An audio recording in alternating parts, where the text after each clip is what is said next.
Aaron, we're live. Okay, good. Bye. Great.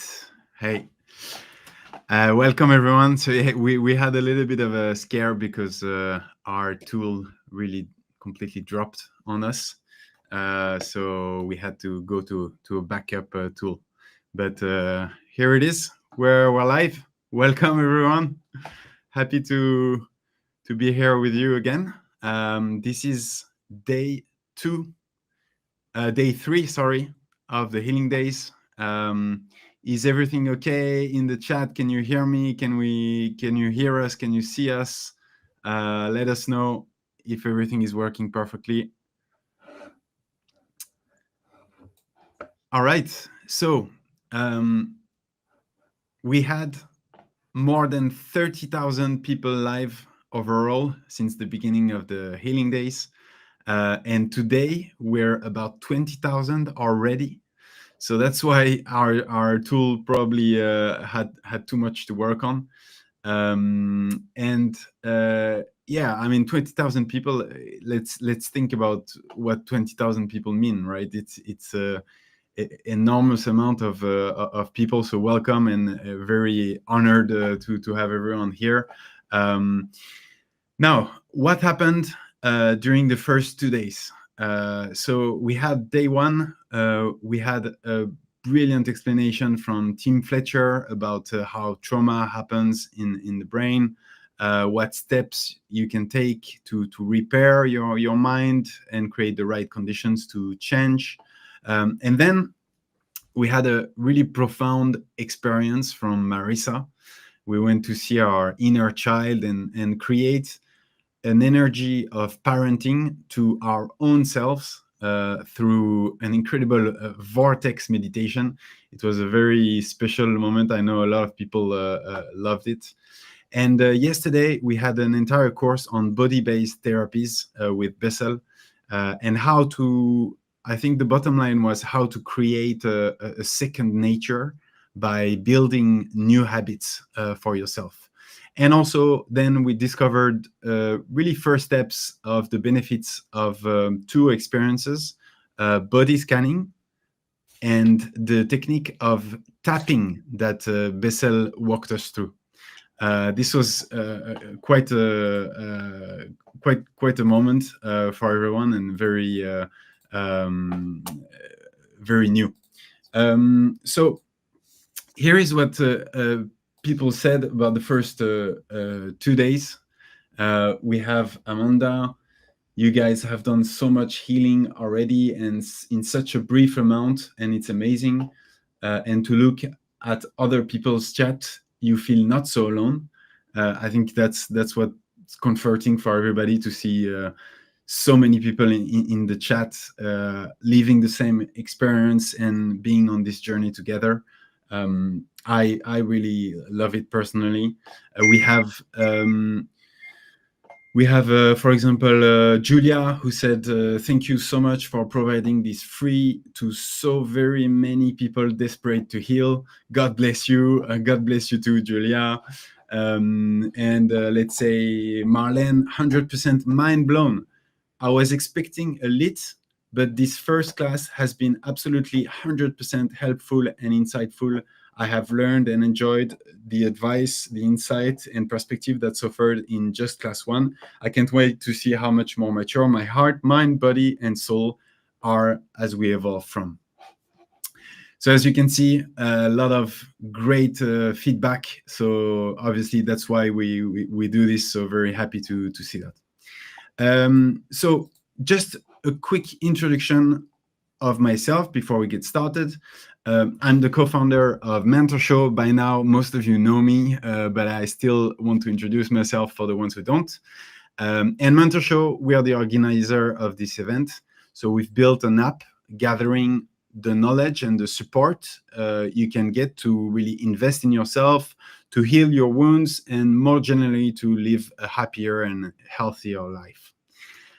So we are organizing this event, and it's a free event. Some of you will be interested in going deeper and subscribing to the Mentor Show app and mostly the Heal Masterclass from Gabor. So at some point in this conference, we'll take a few minutes in the middle to explain what awaits you in this masterclass. The agenda for today, we're going to go into the first part with Gabor. When the heart stops you from healing and why. Then we're going to go into why is the heart the key to healing. And then we've prepared a special writing exercise for you that we'll do all together. After that, Gabor and I are going to take a few minutes to explain the Heal Masterclass that's just launched. And after that, we'll do a Q&A at the end of this session. So people already, now you know the drill. You can obviously ask your questions in the chat. You can start now and all during the whole conference. And the Mentor Show team will gather them. And we'll have a Q&A session at the end of the webinar. I apologize in advance because we won't be able to answer everyone. Unfortunately, I can tell you that, but we'll do our best to answer as many as we can. All right, that's it for me. So Gabor, can you start? Yeah, that was better. Can you start by giving a quick introduction of yourself? And maybe for some who might not know you. Sure. Thanks, Leo. And this is the first time in his life that Leo pronounced my name right. So right, I've been training. It's a very, very special occasion. So look, I'm a retired medical doctor. I worked for 20 years in family practice, looking after people from birth, delivery, the baby, to death. And I also worked for 7 years in palliative care, looking after people who are dying, usually because of cancer or some chronic disease before their time. And I learned a lot. You learn a lot from dying people, and I'll mention that in a minute. And then for 12 years, I worked in what is North America's most concentrated area of drug use, which is the downtown east side of Vancouver, where we have more people injecting and inhaling, ingesting drugs than anywhere in North America in a few square block radius. In that professional realm, I learned a lot about people, and but equally important has been my own journey, because at some point in midlife, beginning in my early 40s, successful as I was professionally, I was a very unhappy person. I lacked confidence in many aspects of my emotional life, significant issues in my marriage, with my children. Often I felt depressed, and I always had this sense that I have some kind of potential. I didn't know what it was, that I haven't even come close to fulfilling.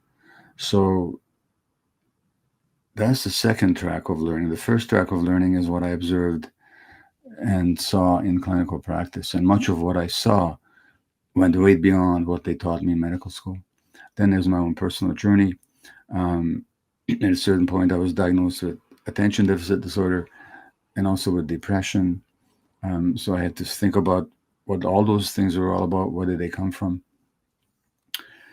And then I began to write books, including the first one I wrote, Scattered Minds on Attention Deficit Disorder. I'm not going to go into the details of it now, except in preparing for that book, I had to look at the scientific research. And the scientific research on childhood development, on brain development, on trauma, on the mind-body unity, on how our physiology is inseparable from our psychology, so many of the things that you learned in the last 2 days. But nobody teaches you these things in medical school. Mm-hmm. So that's been my personal trajectory. And then, of course, since then, my work has become quite well known internationally. I travel all over the world, more than I should sometimes. uh, to teach what I know, and I give Mhm. webinars. So here we are. Now, the topic today has to do with the heart. And Mhm. as I mentioned in the introduction um, a few days ago, um, Tim Fletcher and Marissa Peter were going to talk about the mind, and Bessel yesterday covered the body, and today Mhm. I'm talking about the heart. But again, nobody should think for a minute that these things are separated. In Right. fact, you have to keep this in mind.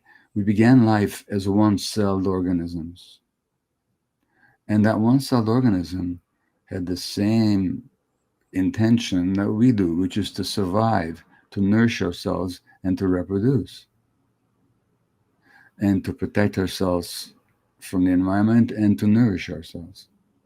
Now, since then, over evolution, we've become multi-celled organisms with all these different organs. But that basic unity has never been lost. So when I talk about the heart, I don't want you to think of it in terms of just a pump that's beating away in the middle of your chest. It's far more than that. And the heart, as I said the first day, actually has a nervous system. And many of you have had the experience when you said to yourself, well, we talk about the heart in two ways. Well, three ways, actually. We talk about, I knew it in my heart. So the heart has knowledge. And you did. The heart has a nervous system uh, that actually has some predictive capacities. And it can tell you things before the intellect can tell them to you. So you knew it in your heart. Secondly, we talk about having a broken heart.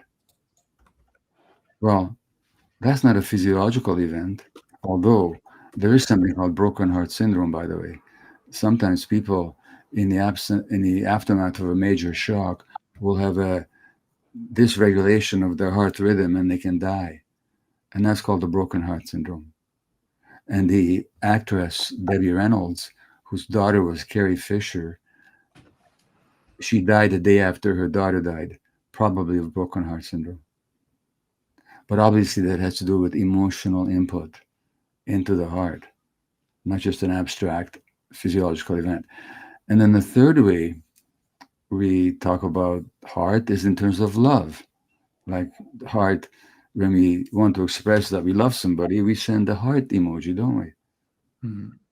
So the heart has all kinds of resonances and significances in our lives. Now, my most recent book, if I can advertise myself, is called The Myth of Normal: Trauma, Illness, and Healing in a Toxic Culture. It's been published in 43 languages around the world. And I'm going to quote you from the Myth of Normal. This is the Greek author, novelist, and author Nikos Kazantzakis. If you saw the movie Zorba the Greek, it's based on one of his books. And he said, the mind cries out, explains, demonstrates, protests, but inside me, a voice rises and shouts at it, be quiet, mind, let us hear the heart. Well, yes, sometimes we have to listen to the heart. And one practice you can do sometimes is when you're not sure about something, put your hand on your heart and ask yourself, what is my heart telling me at this moment? So that's one quote I was going to give you about knowledge in the heart. The second one, and Leo has disappeared for a while. I trust he'll come back. But the second I'm one, here. oh, you're here. Okay, I just don't see you. It's from a French novel, or a French little children's book, which I know, I'm sure you know, which is Le Petit Prince, The Little Prince, by Antoine de Saint-Exupéry. And he said, the little prince says, it is only with the heart that one can see rightly. What is essential is invisible to the eye. So the reality is, you can look out there in the world and see things happening, but if your heart is closed, you won't see them. We can see that right now in the world. There's some terrible things happening, and people are being subjected to unspeakable suffering. And people can see it with their eyes, but a lot of them don't see it with their hearts. And let me tell you about an experience that I had with the heart. The first time I did this psychedelic plant called ayahuasca, which is a Amazonian plant. I'm not going to go into the story of it, but I was in, for the first time in my life, I was in ayahuasca ceremony. In the tent was a little baby whose father had taken ayahuasca. The mother was there with the baby. The baby was at the mother's breast and being held by the mom. And the baby started cooing and laughing and sometimes crying. And under the impact of the plant, my heart just opened up. And I had tears of love coursing down my face. Tears of love. And boy, I realized how much I had closed my heart because it felt so different when it was open with that little baby cooing away. And all the times in my life, in my relationship to myself and with my children or my spouse or other people, I was coming from a closed heart. And of course, when you close your heart, life becomes very difficult, very unpleasant, very alienating. And then we have to escape from all that. And that's where we can get into all these addictions, for example. And I saw that in a split second. Now, I wish I could tell you that my heart stayed open after that. It did for about 24 hours. But Leo mentioned Bessel talking about habits. The Buddha once talked about habit energies. And habit energies run our lives. And the habit energies, one example he gave, the Buddha, was a man is riding a horse and the horse is galloping away and people along the way yelling to the man, "Where are you going?" And the man says, "Don't ask me, ask the horse." And those habit energies that are ingrained in us early in life are like the horse that take us all over the place. And one habit energy is the closing of the heart. Now, why do we close the heart? Because when we're small, helpless, vulnerable, defenseless, we got really hurt. And one way not to feel the pain of that is to close the heart. And that's not a conscious decision anybody ever makes. I'm talking about the heart in the metaphorical, emotional, psychological, spiritual sense. That's not a decision anybody makes consciously. It's just something that happens. And then you might not even realize that your heart is closed unless you really start to pay attention to it. So we closed the heart because it was too painful to keep it open. So it was defense.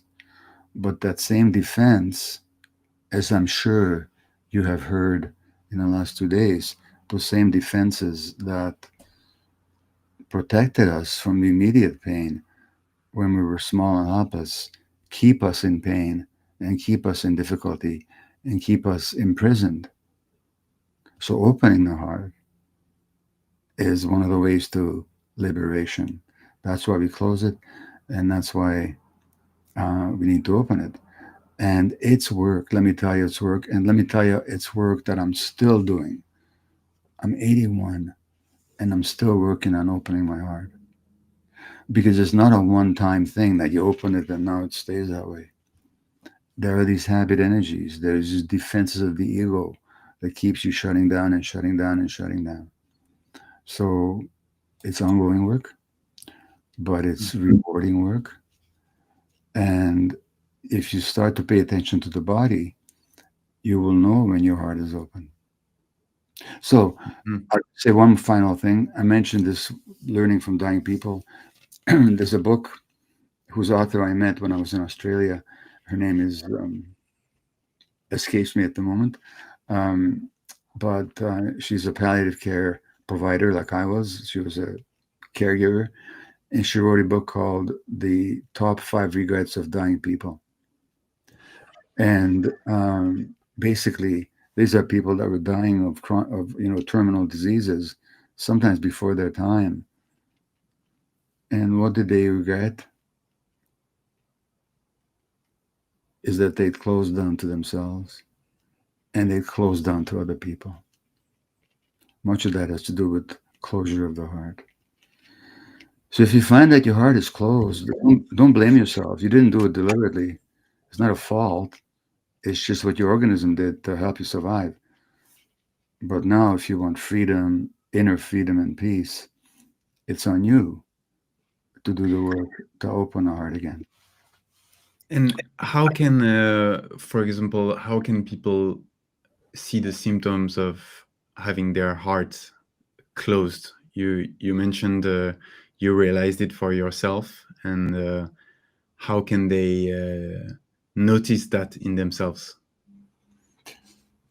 Well, the quickest way to notice it is by looking at your behaviors and your reactions. Mm-hmm. So that when you are interacting with somebody who's close to you Mm-hmm. and you're aggressive and you say things later on that you wish you had not said, Mm-hmm. that's the time when your heart was closed.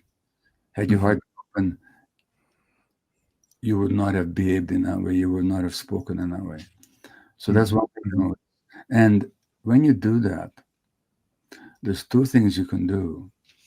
One of them lacks heart towards yourself, and it's to berate yourself and to punish yourself and Mm-hmm. to lay all kinds of guilt on yourself. Mm-hmm. Why did you do that? But there's another way is, why did I do that?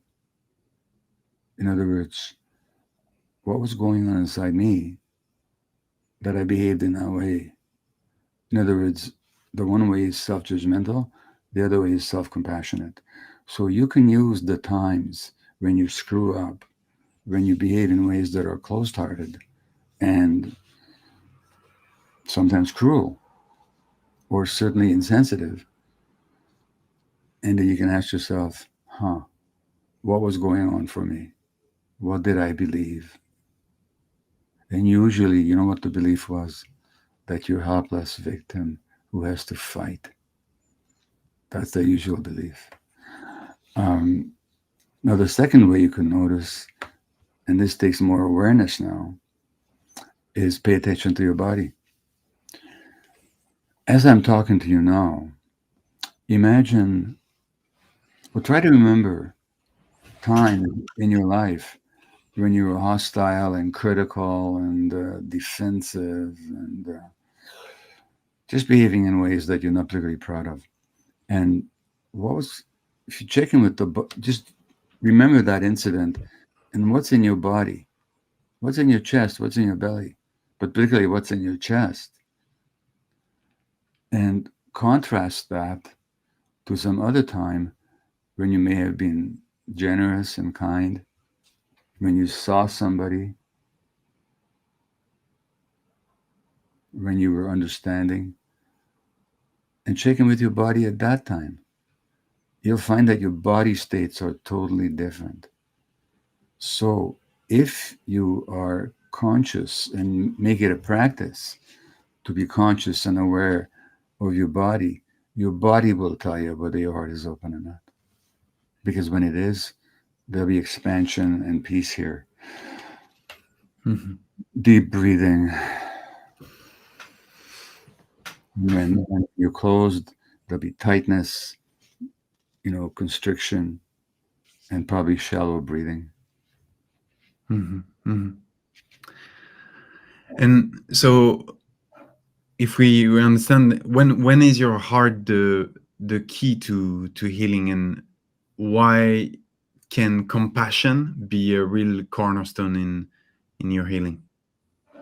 Well, interestingly, that we're talking about the heart. One of my teachers is a man who's about my age, I think, maybe a year older. His name is A.H. Almas, Almaas. And he's got his own particular school, spiritual, psycho-spiritual school of healing, a wonderful spiritual teacher. And he actually wrote a series of books called the Diamond Heart series, talking about the heart, the Diamond Heart series. And in one of them, he says, and I learned a lot from Amos. And in one of his books, he says, only when compassion is present will people allow themselves to see the truth. So, for you to actually see the truth about yourself, you need to be approached with compassion. So, one of the method of psychotherapy that I teach is called compassionate inquiry. Because if there's no compassion, people will stay defended and your heart will stay closed. And you're not going to learn, you're not going to see the truth about yourself. Because the truth about yourself is sometimes difficult, and sometimes it's painful, sometimes it's uncomfortable. That's if you're like me. And by the way, everybody is. So, we're none of us that different. So that compassion, only when compassion is present will people allow themselves to see the truth. That's why we need compassion for others, but also and primarily for ourselves. A lot of people that I know have much less trouble being compassionate towards other people than towards themselves. No, it can go both ways, but that lack of self compassion shows up all the time when I'm working with people.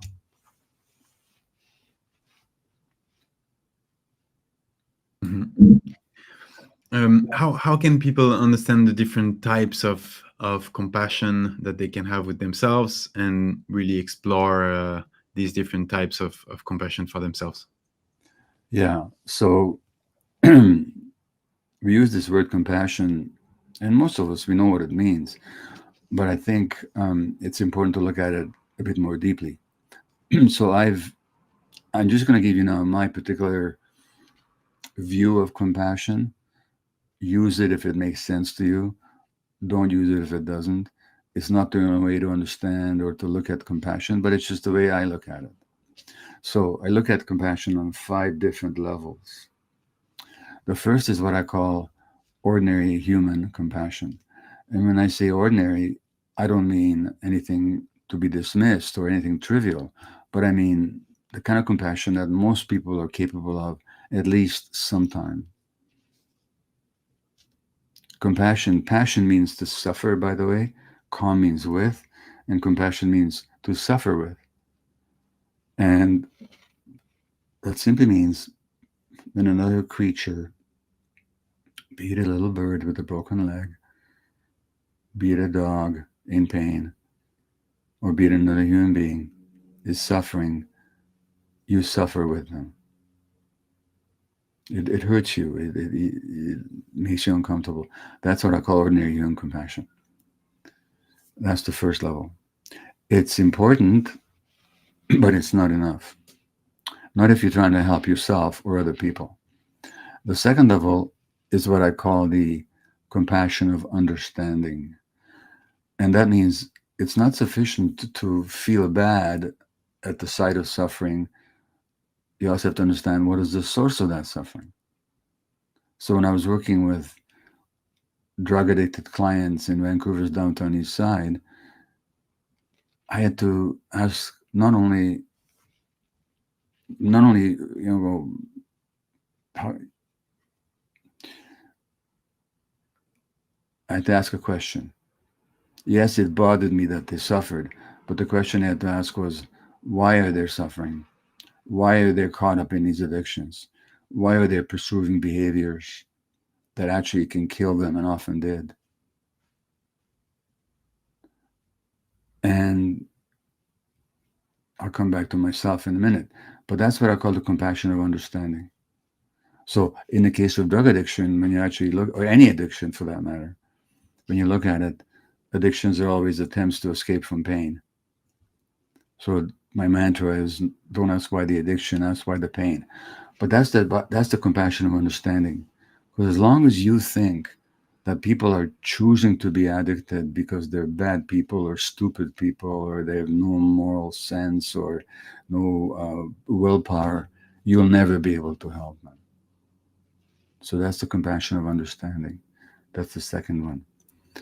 The third one, was also my experience in the downtown east side, which is that it didn't take me long to realize that even though my social situation and personal situation and professional and economic situation was very different from my clients, I had in myself the same kind of addictive drives.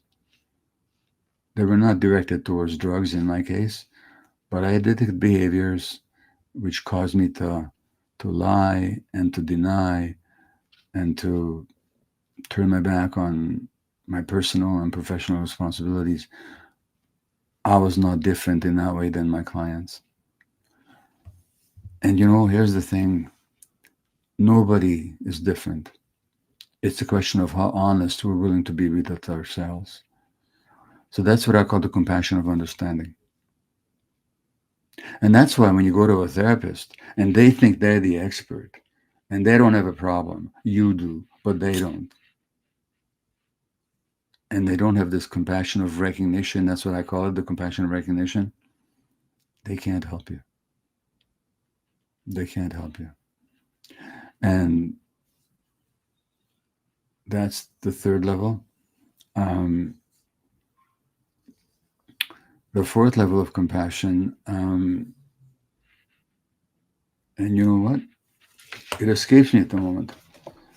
So let me give me a second here, and I'll look in my own book and find out what is this fifth level. Oh yeah, here it is. Fourth level of compassion. So the compassion of recognition. Oh yeah, the compassion of truth. Um, what does that mean?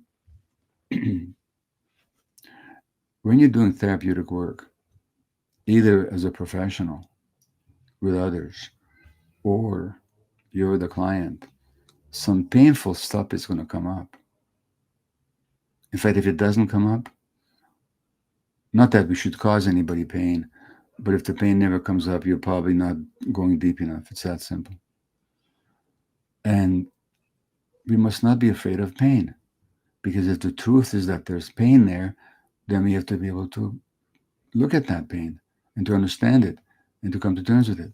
And that's what I the compassion of truth is, that we're willing to look at reality the way it actually is, not the way we would wish to imagine it, or the way that we told ourselves it was as kids because we couldn't face the truth, because how could we possibly face the truth when we're helpless and defenseless and alone?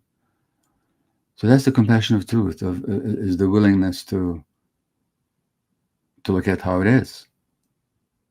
And for example, but this is a very obvious example, far from the only one.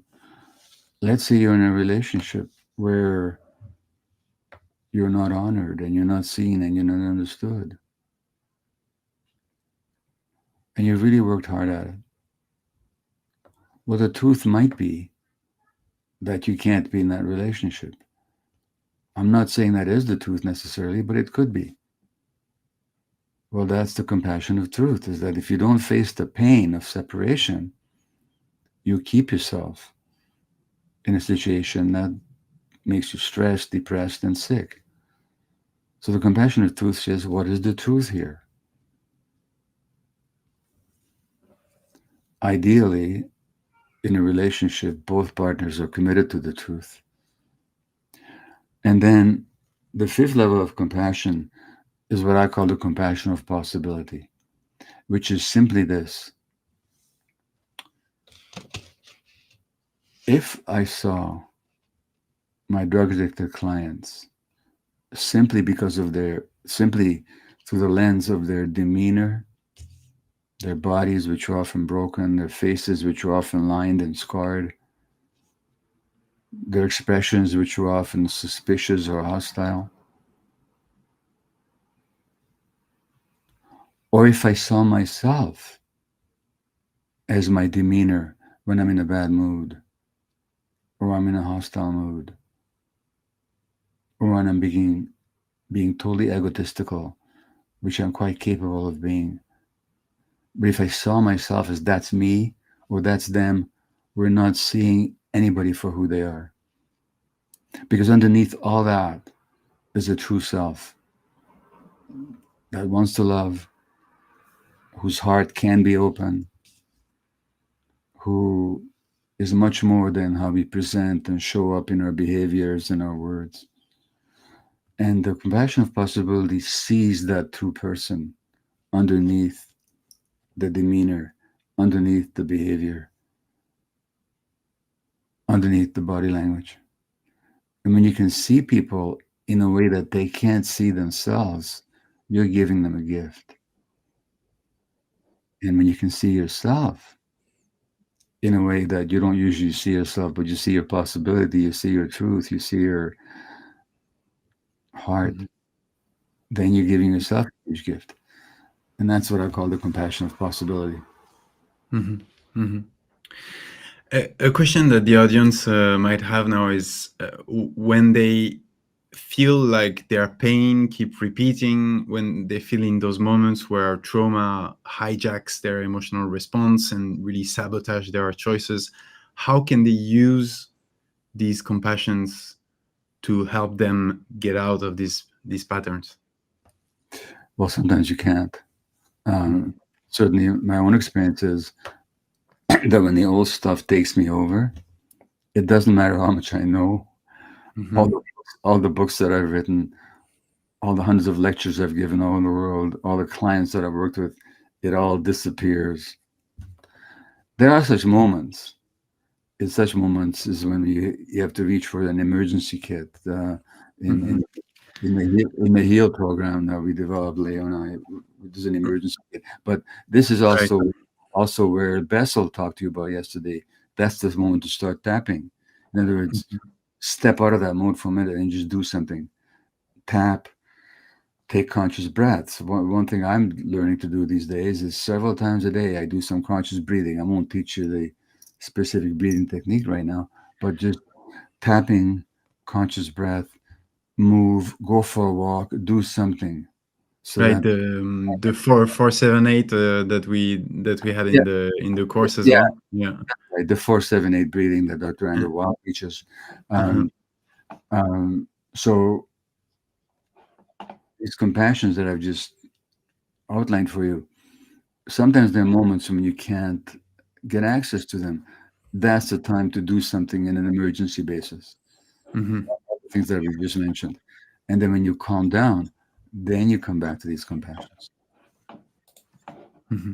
Hmm. So we thought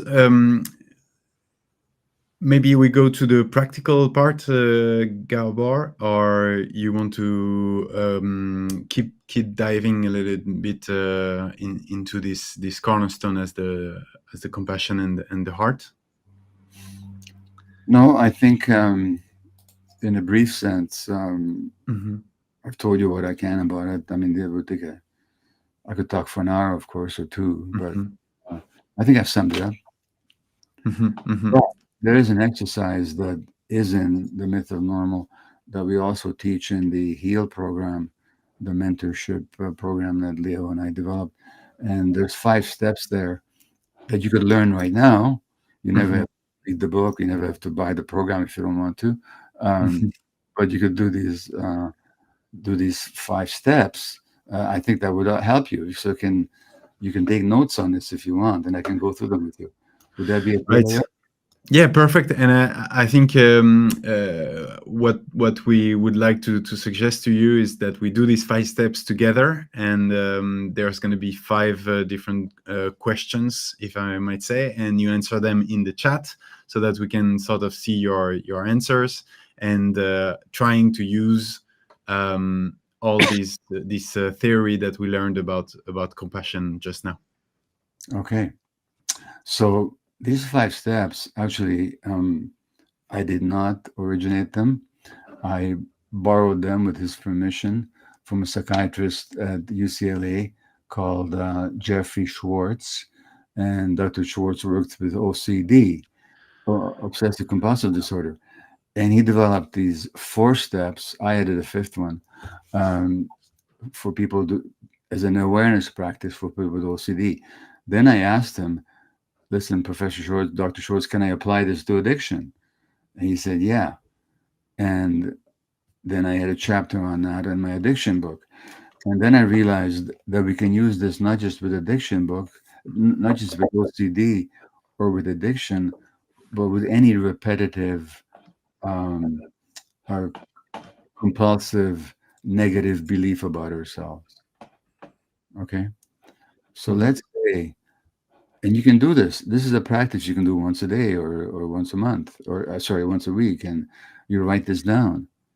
So when you have certain beliefs, so you might believe that you are not worthy of respect. That's a belief you might have.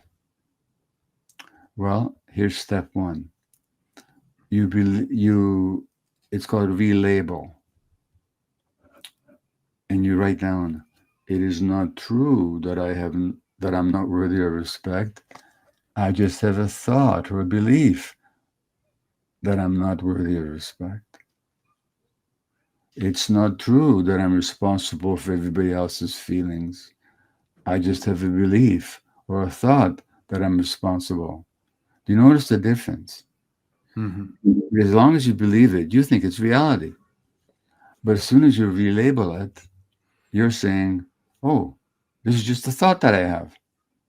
So that's the relabel part. Right. People in the chat, if you are obviously comfortable with it, you can share a belief that you have, and relabel it to everyone. So it's not that I am unworthy. I have a belief that I'm unworthy. Okay? So Mhm. that's the first step. The second step is called reattribute. Now this means go to the source.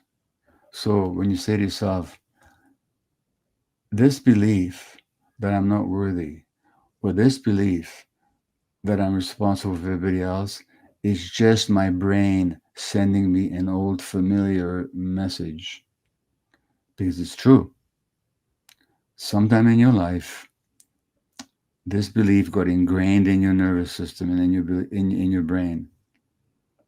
And it's one of these habit energies that keeps arising and keeps sabotaging you. So you Mhm. reattribute and you say, oh, okay, this is just an old brain circuit sending me an old familiar message. That's all it actually is, you know? And that's the Mhm. reattribute. Right. I can see a lot of the belief that I'm a bad person, the belief that I don't deserve love. I believe that I'll never find my purpose. Right. Um, the belief that I'm not good enough. And yeah, it's going on and on. So and now I believe that I'm an imposter. Right. Uh, right. So that's the first step. And now, people, you can also write the second step, which Gabor just mentioned, that it's an old electrical signal. How did you put it? Yeah, I said this is just my brain sending me an old familiar message, Exactly. Yeah. which was programmed into it a long time ago. That's all it is. Uh huh. Uh You huh. know, like I saw somebody, I believe that I can never heal. Do you know something? I used to believe that. Long after that, I was a well known and respected healer, if you want to use that word. I Mm-hmm. still believe that I can help everybody else, but I can't be healed myself. So, Mm-hmm. very common belief. Now, is it true? No. Was it ever true? No. But it was my brain sending me an old message that goes right back to my infancy. So, Right. so this is the reattribute part. Right, people, you can reattribute. You can do it in the chat, but also, if you want to do it to yourself and say it to yourself, it's also a possibility. Okay. Yeah. Now, the third step is a bit of a sidestep. And this is where we talked about the emergency kit. The third step is called refocus. When you're caught up deeply in this belief that I'm not lovable or I'm not worthy or I'll never heal, and your mind is totally occupied with it. Um, Refocus, which means find some other focus for just 5 minutes. Go for a walk, or um, do something else. For 5, 15 minutes. Choose something that you enjoy. That'll keep you active, preferably something that will physically keep you active in a healthy kind of way. So go for a walk, look at some flowers, listen to some music. So just get your mind off that thought and refocus on something else. Or try and mind yourself when maybe some healing did happen for you, even if it didn't last. Or try and remind yourself when you're actually kind and helpful to others. So just refocus on some other aspect of your life. Get your head off. No, 5 minutes later, if the thought comes back, that's fine. But at least find some distance from it. That's what the refocus is about. Right. It makes me think a lot of what we touched on yesterday with Bessel, who was saying that healing begins with interrupting common patterns that I have, and I guess that's a good way to do it, to refocus. So, people, can you tell us or think about what would be your way to refocus? Gabor mentioned going for a walk, looking at some flowers, but maybe you have other ideas for yourself, something that worked for you, and that also can give ideas to other in this conference. Now, the important thing to emphasize, which is what Dr. Jeffrey Schwartz, who originated these steps, emphasized, is that um, you have to have awareness. So that the key here is conscious awareness. So that you have to pay attention and not just repeat it. When you do these steps, don't just do them routinely. Be aware, be conscious. I'm doing this right now. Stay present to yourself. That'll make them, that'll ensconce them more deeply in your nervous system. So attention awareness is really important. So that's refocus. That's the third step. Now the fourth step is called revalue, but a better way to call it might be reevaluate. Mm-hmm, mm-hmm, So what was the actual value or the actual impact? And in this case, we're talking about a negative value of this belief that you're not worthy, or that this belief that you're not lovable, or this belief that you can't be healed. What is the actual value of it? Well, the actual value of it is that it keeps you depressed and hopeless and isolated and stuck. That's the actual value. So write down the actual value, reevaluate this belief. What is its actual value in my life? Well, it's undermining my life. It's keeping me from my potential. It's keeping me stuck. That's its actual value. And the point, people, is do this exercise regularly.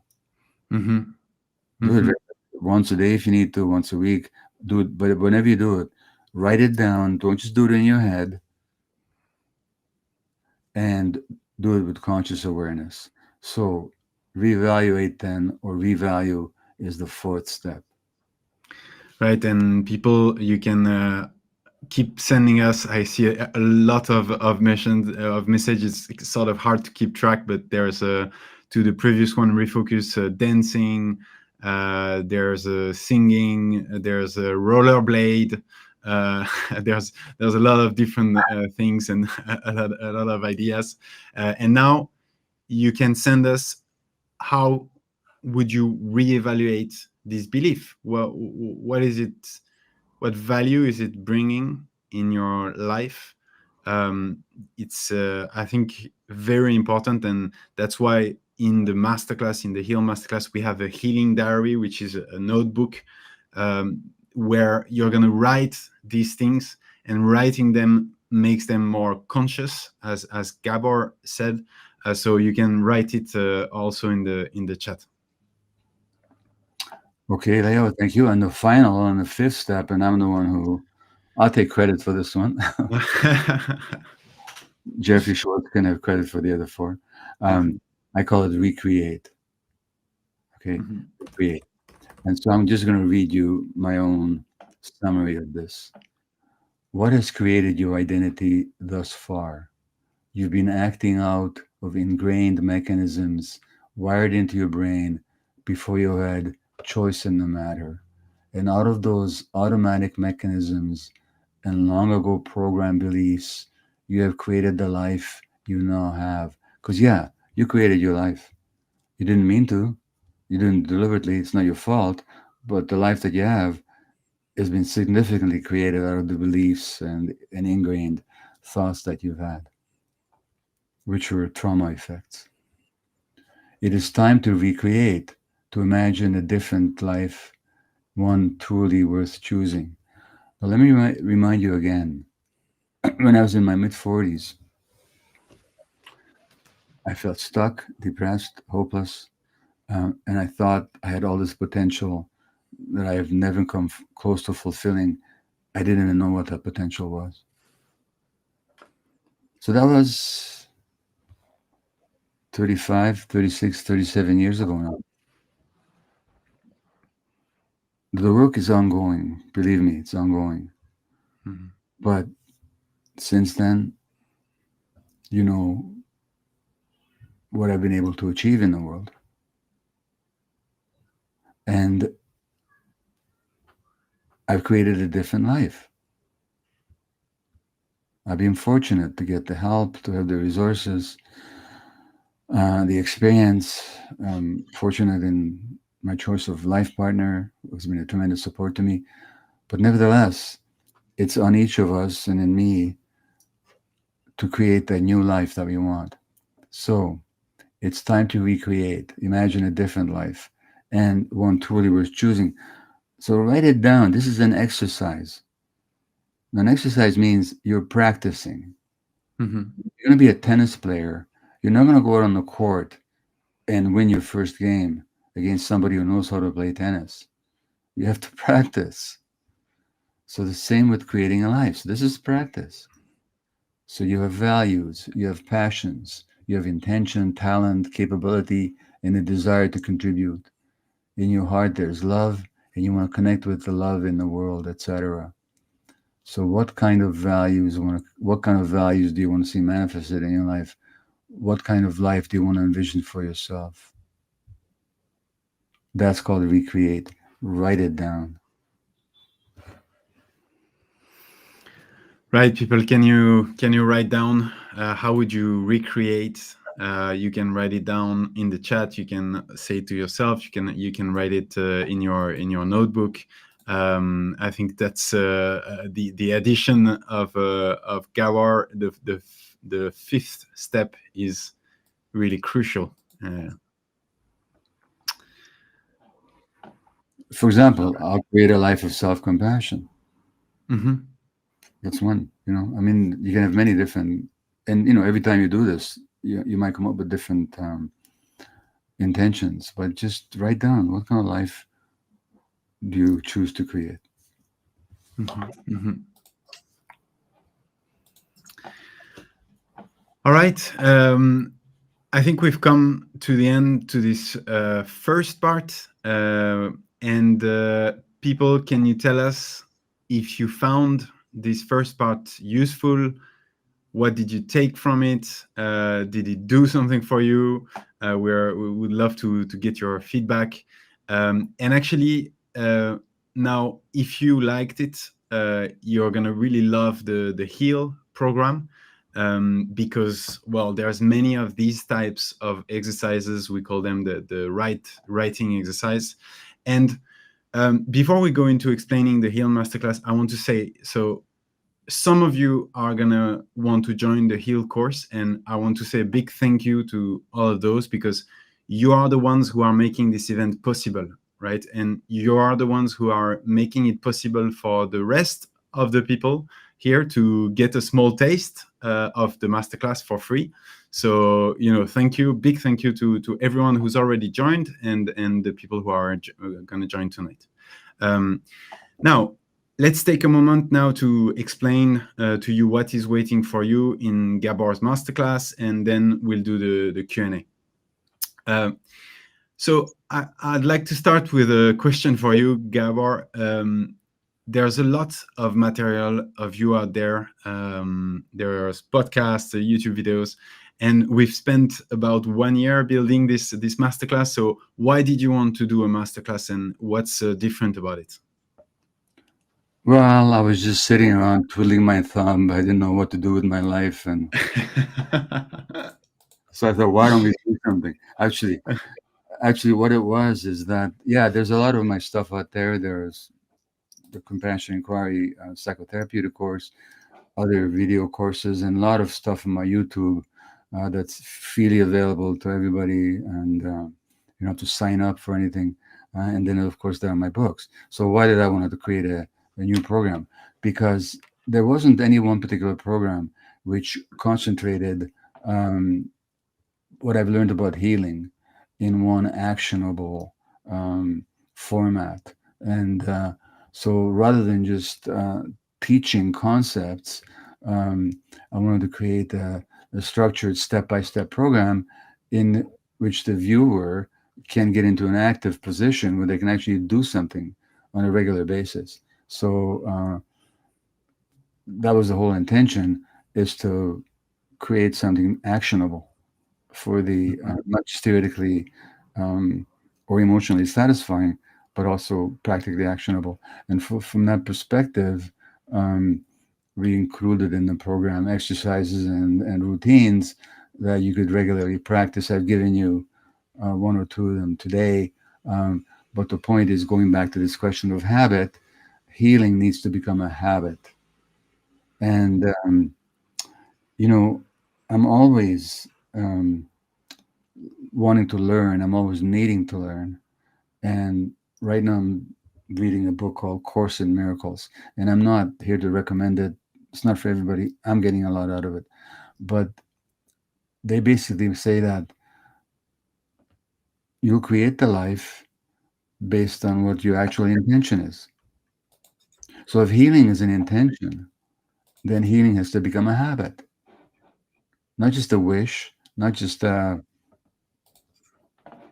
good thought, but actually a habit. And so this heal program would, we hope, help you develop um, healing as a habit. The other aspect of this is that usually when you see me on YouTube, for the most part, you see me interacting with a lot, not so much interacting, but speaking to a large audience or being interviewed by a particular podcaster and so on. Um, in this program, we have live participants. So there were people there that came for the 3 or 4 days that it took us to film the program, and they participated. So you'll be able to, uh, you don't have to travel anywhere. You don't have to come to my Right. talk. You can just actually bring it to your own home by watching me work with these people. And one thing I can tell you, any healer will tell you this, that whenever you're working with one person, you're working with a million people. So that when you watch me work with these individuals who open up about their issues, whether it's to do with addiction or relationship or self-worth or whatever it is, I'll be working with you. And then finally, we wanted to create something accessible so that, it's been um, decades of clinical practice and learning and studying and self-development. And I wanted to make it accessible for people. Um, Everything that not, I shouldn't say everything, but the essence of what I've learned. Yeah. Yeah, I can add to the live participants part that it's really mesmerizing to see you work with this audience. There were about 20 people on the shooting set for about 3 days, and there were some really magical moments, really magical or at least profound moments. And obviously, the goal is that you can recognize yourself in them, and it's very contagious. Now, the reason why we created a very practical guide is because before starting the masterclass, we asked the audience, we asked about 3,000 people what they had tried before.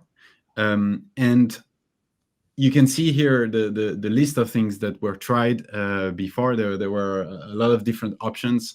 And then we asked all these people, what did they need? What did they want from a masterclass from Gabor? And the immense majority said practical exercises. Why? Because, well, knowledge, as Gabor said, knowledge can only get you so far. And what you need to heal is really practice, habits, and ways to apply those teachings. As Gabor said, when you want to try to learn tennis, you're not going to get good at tennis. You're not going to get good at tennis by watching videos on how to play good tennis. It might help, but at some point you need to play tennis, and then your body will change, your brain will change, and you can create really a new player. Um, so before we get into the structure of Heal, and Gabor explains how it's built, maybe there are some people in the audience who have already taken the course and can speak to how they felt about it and if it was useful for them. So in the meantime, Gabor, could we go through the letters and explain why these are essential steps towards healing? And in the meantime, I'm gonna share my screen, and I'm gonna show you how it looks on the website directly, so that you see a little bit the other side of the paywall.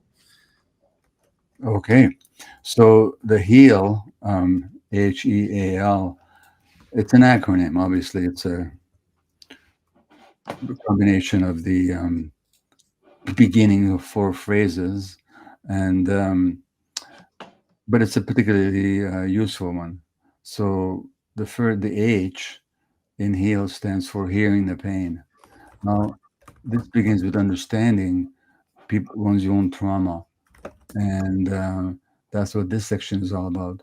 Now, a lot of people don't recognize their own trauma. They just think they're bad people, or they think that life is just unfair, which of course it is. But if you settle for that, then it leaves you very powerless.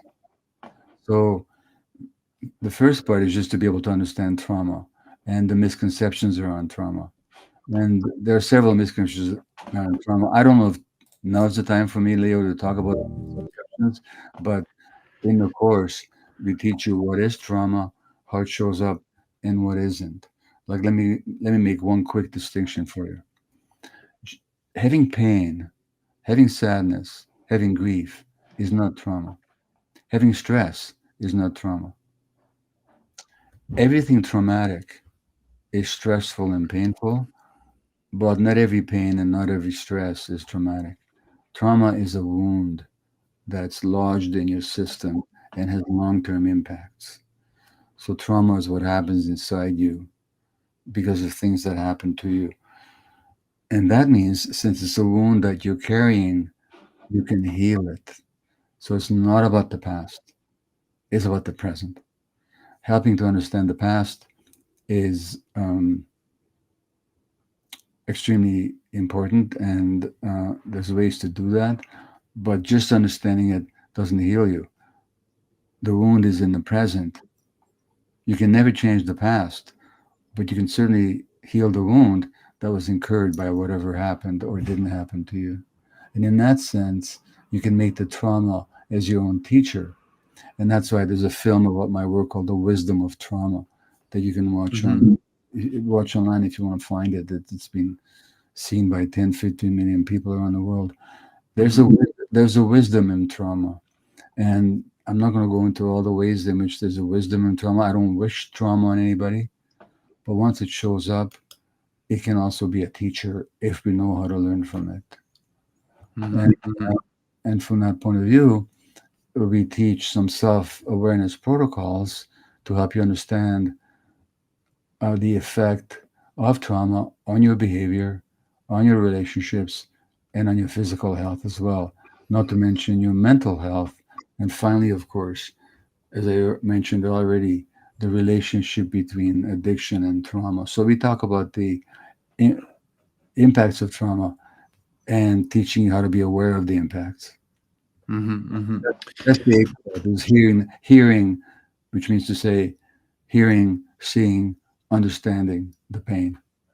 Right. I just want to share because I went into the lesson 4, what is trauma really, and I just saw one of the comments here that is actually from today.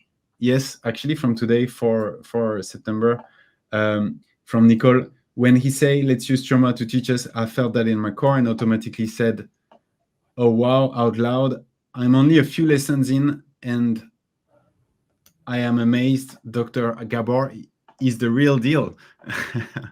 I can confirm Dr. Gabor is the real deal. I just wanted to share this comment here in the masterclass because I thought Yeah. it was Well, comforting. nice to be the real deal. Yeah. Now you know. Would somebody come and tell my wife that? Maybe? Uh, sometimes I'm not. Sometimes, actually, that's a throwaway, stupid comment. I just like to poke fun sometimes. Okay, so that's the H part. Then the Mhm, E in the heal is the empowering yourself to heal, mhm, and that's the intention here. And so we go through a number of different strategies for healing. Mentioned some of them today already, but there's a lot more. There is, we talked about what to do when you're overwhelmed. So there's an emergency kit, how to use meditations or breath or images or music or grounding exercises to regulate yourself in those moments of overwhelming upset. And then let me tell you, that's the part that I've always had the most difficulty with, you know, um, in my own personal life. So that's the empower part. Also, in that part of empowering, we look at how to rebuild connection with yourself, and that has to do with reconnecting with your authenticity, because the essence of trauma actually is disconnection from yourself. That's the biggest wound there is. And mhm, there's a wonderful section with an indigenous friend of mine, a former mhm, um, Reuben George, where we talk about reconnecting with nature. Because mhm, in the indigenous tradition, um, people and nature are not separate. Whereas in the Western ideology, in the Western world, we're so alienated to the point that we're destroying nature. mhm, Uh, we more aspects of empowerment is doing a compassion inquiry with yourself and how to use it with yourself on a daily basis, which, just to remind you again, has to do with asking questions in a compassionate way. Not, why did I do this? But, mhm, why did I do that? mhm, mhm. So that's the E part. I can I share also because I just saw also a comment here on the dealing Yeah, with triggers and self-destructive reactions, which is where we introduced the emergency kit. But also, I don't know if you remember, but you have a interaction with a live participant called Victory who had an issue on this, and I can say Stephanie, the last comment, which is Victory, thank you so much for sharing your story. I think a lot of us can see ourselves in you. I am so proud of you for sharing and being open to seeing how our minds lie to us. Madeleine, who say, fantastic, couldn't relate less. Thanks for this. So you can see in the comments that people relate very much to this live interaction, and I think it can help trigger something positive in yourself. good. Okay. So then the A in the heel is Yeah. aligning your relationships. And of course, that includes aligning your relationship with yourself. But also, of course, in any relationship, people carry their trauma into the interaction. And sometimes a relationship can be a wonderful ground for the healing of trauma. And there's some common pitfalls which we teach Mhm. about, and how to establish boundaries which are necessary so that in a relationship with human beings, have two basic drives, you know. One is for togetherness, and the other is for separation. One is for communality, the other is for individuality, and they have to be in balance. And if there's no boundaries, then you can't be an individual. Or if you don't respect other people's boundaries, you become overwhelming and controlling and intrusive. But at the same time, you want to maintain contact with them. That's the ideal. Hmm. Not just to be a rugged individualist living in a cabin in the woods, you know, but an individual, a true individual who can be in contact with other individuals. That's this is what trauma makes kind of difficult, and this is what realigning means: is to find your individuality in the connection, Hmm. and sometimes to recognize that the connection with that particular person is no longer possible. Um, some of the most important relationships that we have, of course, are with our children. So we do talk about how to protect your children from your trauma. We all pass some of our trauma onto our kids until we work it out. That's just how it works. And so the more conscious we can become, um, and the more we can see our kids for who they are and respect their boundaries, the more we're protecting them from our own traumas. I've already mentioned establishing healthy boundaries, and going along with the child part is how to raise emotionally resilient children. Because what you want is children who grow up who don't rely on you anymore, who can be in contact with you Hmm. as they grow up, but they no longer rely on you to regulate them, and you want them to find their own emotional resilience, and that'll develop given the right circumstances. Hmm. And my son Daniel and I actually, who helped me write this book, The Myth of Normal, him and I are writing a book called Hello Again, a fresh start for parents and adult children. Because in so many of those relationships, including in my own family, it didn't happen the way ideally would have. But it's never too late to realign and to reconnect. So that's what we're writing a book about now. So that's the align part, aligning your Hmm. relationships. Hmm. Leo, are we going to talk about the L, or do you want me to say something? No, you can finish with the L. I'm just for some people who are asking in the chat. I'm showing the course as if I am logged in and I have joined the course. So this is basically the platform, right? Okay. So yeah, you can Well, finish with the L. sure. Well, the L has to do with simply what we've already talked about right at the beginning. This is lifelong learning. So that this course, it's not like you take a course at university or college and then you write an exam and then you finish with it. This is something that you want to keep going all your life. And one of the benefits of the HEAL program is that you get to revisit it anytime you want, to refresh it, and to rededicate yourself to the practices. But whether you do it through the HEAL program or whether you do this some other program, and nobody's claiming that it's the only one worth pursuing, but no matter what you do, it's lifelong. Let me tell you, it's lifelong. And at 81, I'm still having to learn, still having to deepen my awareness of what's happening with me, my relationships, and so on. So this HEAL program will be offer you support for that lifelong learning project. So that's the L. Hmm. Hmm. I just want to share because I'm discovering at the same time these comments. This is the last part, lifelong learning, and one of the last lessons.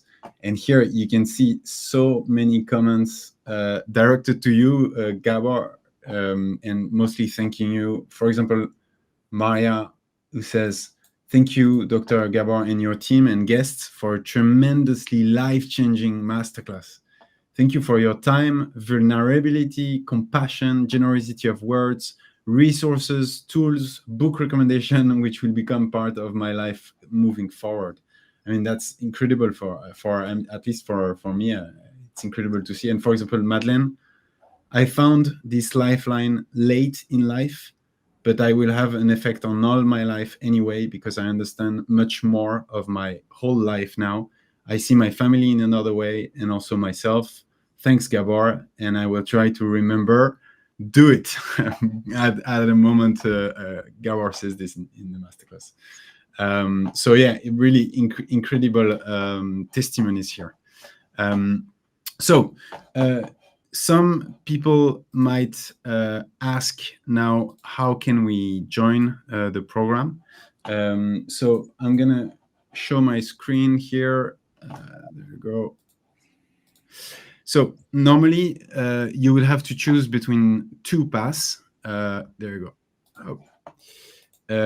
Which is option one. You have the Heal Masterclass. The public price is $600. You get the complete step-by-step masterclass, everything you need to get started at home. And the option two normally would be including the Heal Masterclass. So the Heal Masterclass is in it.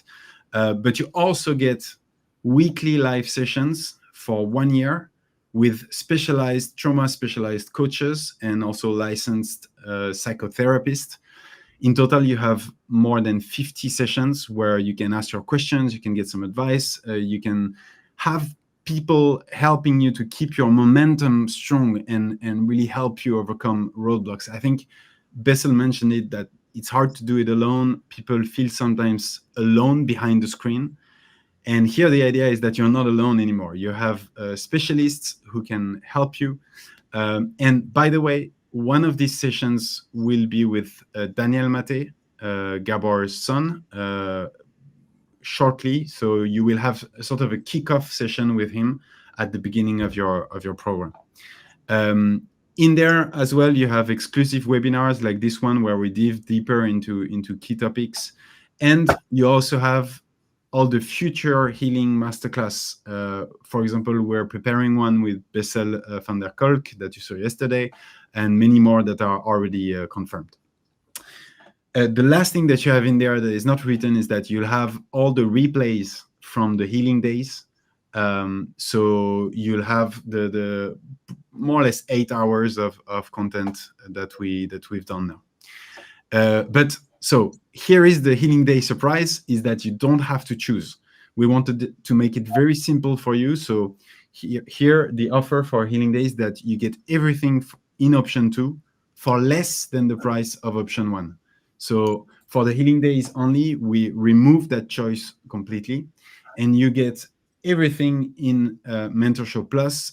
You get the Heal Masterclass, the weekly live coaching, the exclusive webinars, the upcoming masterclasses for $399, and that's a 66% discount.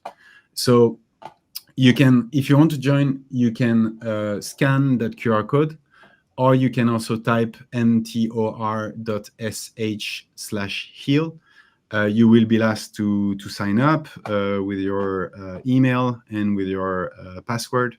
And then you will be on the checkout. And once you've paid, you'll have immediate access to the masterclass.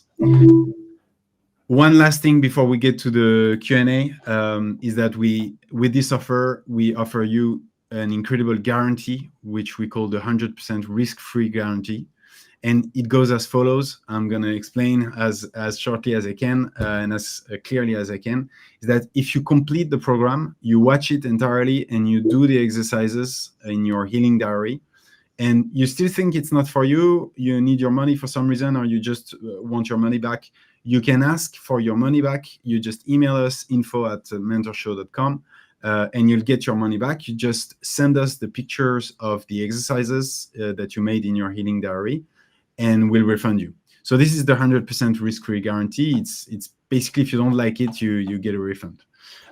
That's because, well, we're very confident that it can have a very profound impact in your life. So we've decided to take the risk on our side, basically.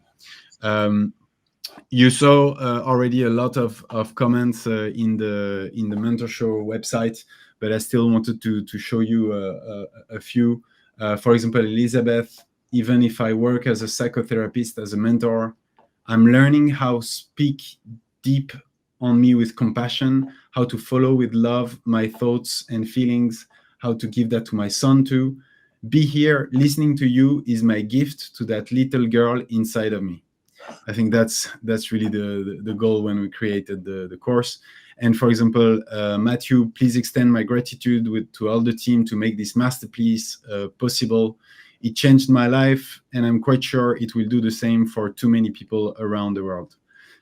So obviously, that's what we hope when we created this course. All right. So once again, if you want to join, you can just scan this QR code. And just one last thing is that we this offer will be only for 500 spots, just because we have a limited pool of coaches and psychotherapists. So we want for everyone to have the right level of attention. So we'll limit this offer to 500 spots. All right, I think we're done here.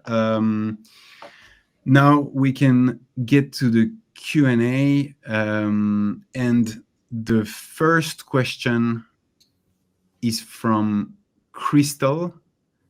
How do I reinforce my boundaries without feeling fear or shame, specifically with loved ones such as parents? That's a good question to start with. Well, you can't. Okay. Okay. Because you've been programmed. And here's the programming, Krista. If I assert my boundaries, if I stand up for myself, I'm hurting somebody else. That's the belief. What you do is you do those 5 steps. This belief that I have to suppress myself to please others, it's not true. It's not true that I have to suppress myself to please others. It's just a belief that I have. That's the first step. Second step, this belief is my brain sending me an old message. Now, it would be very nice if I could give you a magic way to assert yourself and be yourself and not feel guilty and not feel shamed. You'll get there, but that's going to take learning, because you've had a whole life of learning the opposite. So the question you have to ask yourself is, what is the impact on me of not saying no? What is the impact on me of trying to please others?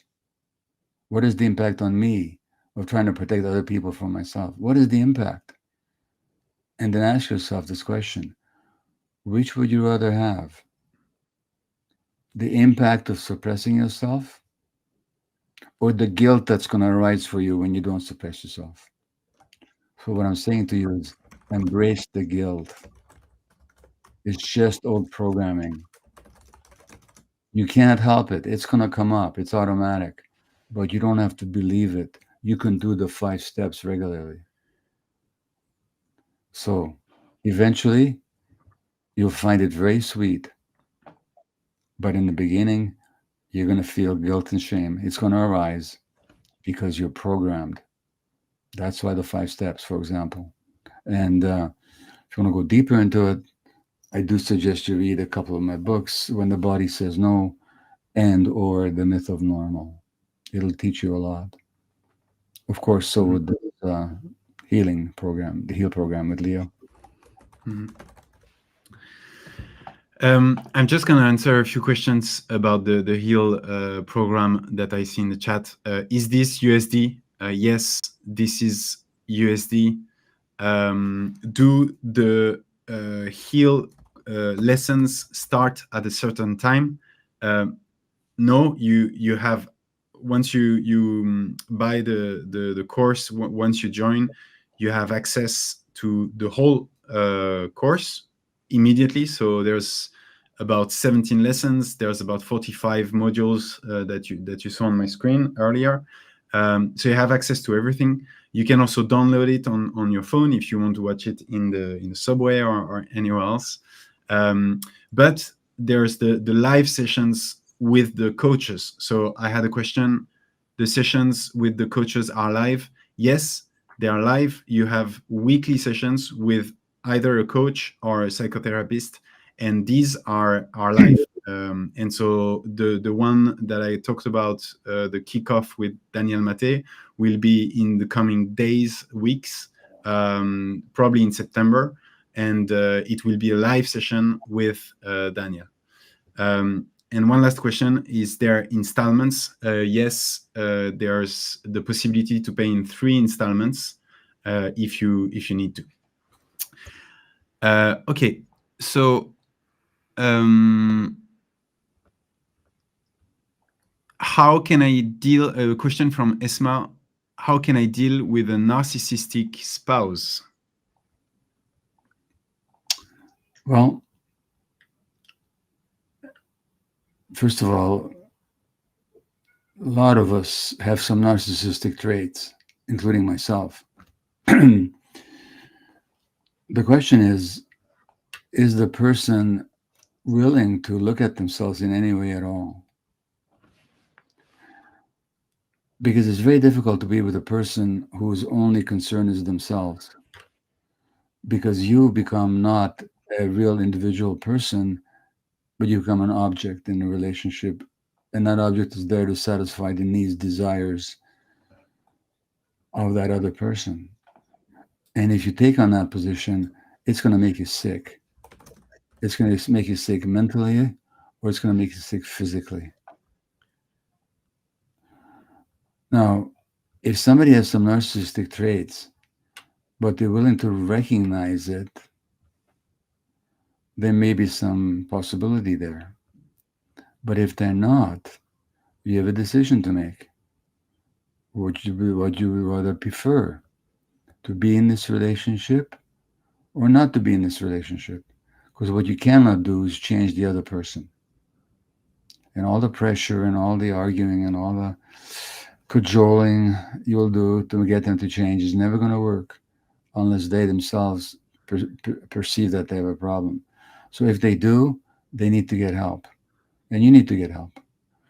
But if they don't, then there's nothing you can do. You can decide to stay in the relationship and put up with all the harms and burdens that the narcissism imposes, or you can leave it. But what you cannot do on your own is to change it. Mm-hmm. And that's the truth. And that's the painful truth. And that's what I keep talking about. We have this need for our individual truth, and we have the need to be in relationship. Sometimes two are not possible with one particular person. Sometimes it is. We have a question for me from Sarah. What's the difference between signing up for Gabor's class and mentor show? And also there were questions: if I want several programs, can I get a bundle? I'll answer both in the same time. If you join mentor show, you have the app, you have everything that's in it, and so it's like having Netflix, right? You're gonna be able to watch Gabor, but you're gonna also be able to watch there's about 60 programs in there. A lot of them are on trauma, actually, and you can watch anything you want. So I think a relevant question to today's session is from Meryl. What should I do when I feel the great divide within that paralyzes me? What do I listen to? The body, the mind, the heart? There have been times when the heart seemed to hurt, that I couldn't get my mind and body to work as well. Well, I didn't mention the gut, but I would say listen to the gut. There are three brains that we have, at least. You know, the brain up here, the brain in the heart, the brain in the gut. The gut is the clearest because the heart can deceive you. Mm-hmm. Certainly the intellect can deceive you. The gut will not. So when there's any doubt, check in with your gut feelings. The three need to work together, and when we're functioning well, they are working together. But your ultimate best guide is the gut. What is your gut feeling telling you? That's the most direct question to ask. Mhm, mhm. Interesting question from Jasmine Villaseñor. Is there a connection between the big five personality traits and the way an individual experiences and processes trauma? I'm not familiar with the concept of the big five personality traits. Yes, I guess maybe to reframe the question would be, um, is there different ways, different types of experiencing a trauma and living it, and how do these different types of experience relate? Well, it's a huge question, but let me give you a Hmm. very, Hmm. for a very simplified answer. First of all, our personality is not who we are. Hmm. Our personality very often reflects our defenses. So, for example, if you were not loved for who you were, then you might develop a very charming personality. Hmm. Hmm. Didn't get the attention that you needed, then you might want to be very attractive to people. Then you'd be very attractive. If you didn't, if you weren't made to feel important, you might become a compulsive helper. Now you'll be important all the time. So we have to understand that the personality and the real person are not the same thing. It's a combination of our real characteristics and the defenses and coping mechanisms that we developed. That's the first point. The second point is that what was the second point? Repeat the question again, Leo, would you? 'Cause I see someone in the chat who mentioned the different personalities. I think the question that was asked was, is there a connection between the big five personality traits and the way an individual experiences and processes trauma? And someone was kind enough to tell us the five: openness to experience, conscientiousness, extraversion, agreeableness, and neuroticism. well, look, okay, I hear these. They're one way of looking at things. I'm not sure that it's comprehensive or it's Hmm. everything, but Hmm. certainly true is that openness, genuine openness, usually means that you haven't been traumatized that severely Hmm. or that you've found a way to deal with your trauma. Otherwise, you wouldn't be open. Hmm. The essence of trauma is a closing down. Conscientiousness, I'd be very careful with that one because you could be conscientious for two reasons. You can be conscientious for the same reason that the first questioner today, that if I'm not conscientious and if I'm not looking after others, I feel shame and guilty.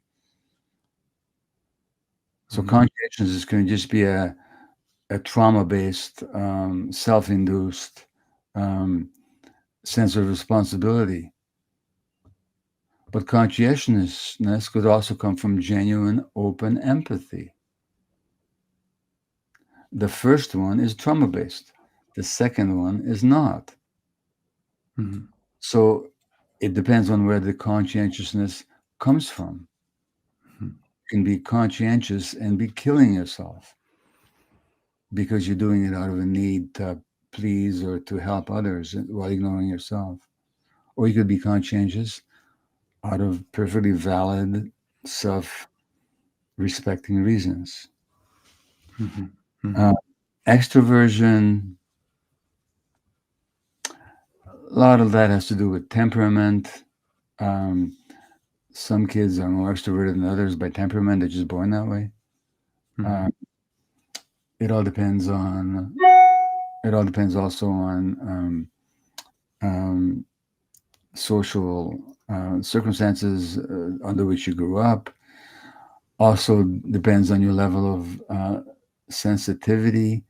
The more sensitive people are, generally, the more shy they tend to be. Hmm. Um, anyway, I'm just not sure that these five, I'm not finding them all that helpful as a way of looking at Hmm. human. Yeah.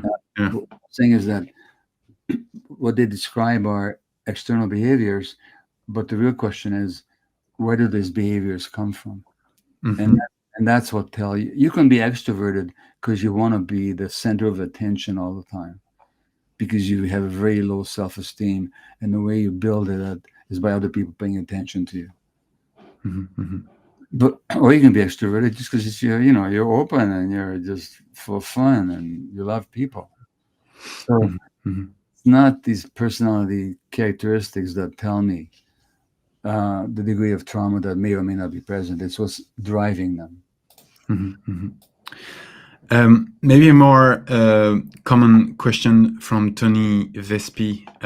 Sometimes I notice my heart feels heavy and closed when I'm not being true to myself.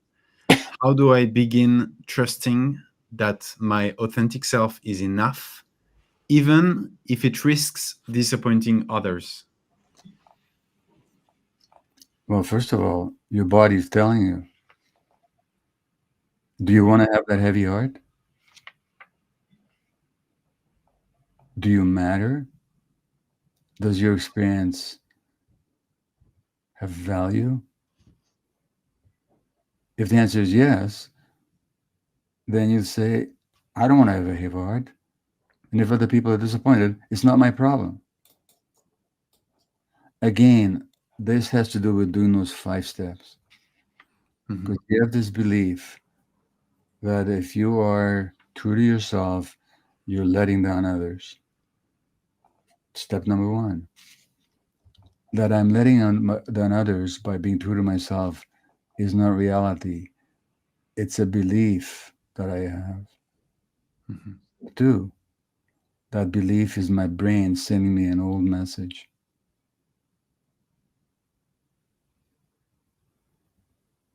And so on. Okay? Mhm. Mhm. But ask yourself, what is the impact on you? Do you want to go around with a heavy heart? Do you deserve to go around with a heavy heart? Does anybody? And if other people don't, why do you? Mhm. Liliana Dazal, I think I know the answer to that, but I lost my dad when 3. I lived through the violent era of Pablo Escobar and guerrillas in Colombia. I always expect the worst. Sometimes I feel lost. I can get angry very often. Very often. Is that trauma? Yes. Yeah. It means that you're being taken over by mechanisms programmed into you. Because this life happens. People die. There's grief. Again, trauma is not the absence of grief. Mhm. So these down cycles that you describe about yourself are an outcome of trauma, because our true self, we're just here experiencing life and being open to it. That depression, that down, that's a closing down. And that's a closing down is a defensive maneuver that you developed as a child. Mhm. Elise Thompson is asking, what is the difference? I think it's relevant to the first part that we had. What is the difference between closing my heart and having boundaries, protecting yourself from toxic people? Well, when you close your heart, you don't care about anybody else, or you don't care about yourself. But for example, if you came to me and you wanted something from me that I wasn't in a position to give you or didn't want to, I could still care about you, but I could say to you, listen, I'm sorry, I really care about you, but I'm not going to do that. Mhm. It's a totally different body state. With the closing of the heart, there's a tension, there's a heaviness, there's a resentment. With the Mhm. boundary setting, there's just no, sorry, no. But it's got nothing to do with you closing down. They're totally different body states. Mhm. Mhm. Now, people will accuse you if you set boundaries. Some people in your life will say, you have no heart. No, Mm. I do have a heart, but it's open to myself as much as it is to others. And that's why I'm setting a boundary. If Mhm. you don't like it, I'm sorry. I understand. Mhm. Mhm. Jennifer Carrasquillo is asking, what are Gabor's thoughts on EMDR trauma treatment for healing? I haven't studied EMDR very much, but I've seen the studies, and certainly Bessel, I think, would have talked about it yesterday. Did he, Leo? Yeah, he did. He did. Yeah. Yeah. So it's a look. There's nothing perfect. There's no method of therapy, mine, Bessel's, anybody else's, that's perfect for everybody. Not Mhm. EMDR, not brain spotting, not neurolinguistic reprogramming, nothing. But there are therapies that do work for a reasonable number of people. An EMDR, but again, it depends on who's doing it, because just as a technique by itself, I think it's limited. But if it's in the context of a trauma informed therapeutic program or therapeutic approach, it can be very helpful. So EMDR is one of the programs that have been studied scientifically and has been shown to have benefit. So it's not a question of my personal opinion. It's what the science seems to say about it. Mhm. Mhm. Karen Kaur is asking, is there a limit to compassion and working with a client whose anger and addiction to destructive suicidal thoughts are constantly overwhelming? Overwhelming who? You or them? I need to Mhm. know the answer to that. Yeah. Because when I teach this course called Compassion Inquiry, which is specifically for therapists. It's a year-long, demanding, time-consuming, emotionally challenging, not for the faint-hearted program. But one of the first things I teach, or one of the things I teach is there are no difficult clients. Who's having the difficulty? So if you're resenting their constant return to these old programs, if you're feeling like you're a failure, if you think that this person is not trying hard enough, if you're the one that's being overwhelmed, then I'd say two things to you. One is either get some help because it's your own problem, or say to this client, I'm sorry, I really care about you, but I find myself at the limit of my capacity to help you. That doesn't mean you can't be helped. It just means that I don't know enough to help you. So let's find you somebody you could work with who wouldn't feel that way. This is my own limitation, not yours. So, in a nutshell, get some help for yourself to deal with your feelings that come up with this client, Mhm. or admit that you're not up for it. Mhm. Mhm. Um, I saw someone asking. I just signed up for the masterclass. How do I access? Normally, once you've signed up, you have a button that you can click, and it will take you to Mentor Show. Or if there's a problem there somewhere, you must have received an email, so you can go in there and you can log in. If there's any technical issue or anything that you don't understand, you can always contact info@mentorshow.com, and the team will respond as fast as possible. We have from Karen, how do we work with people who were severely traumatized and don't trust anyone and have closed their ear off completely, even to those who are trying to help them, and it is impossible to reach them?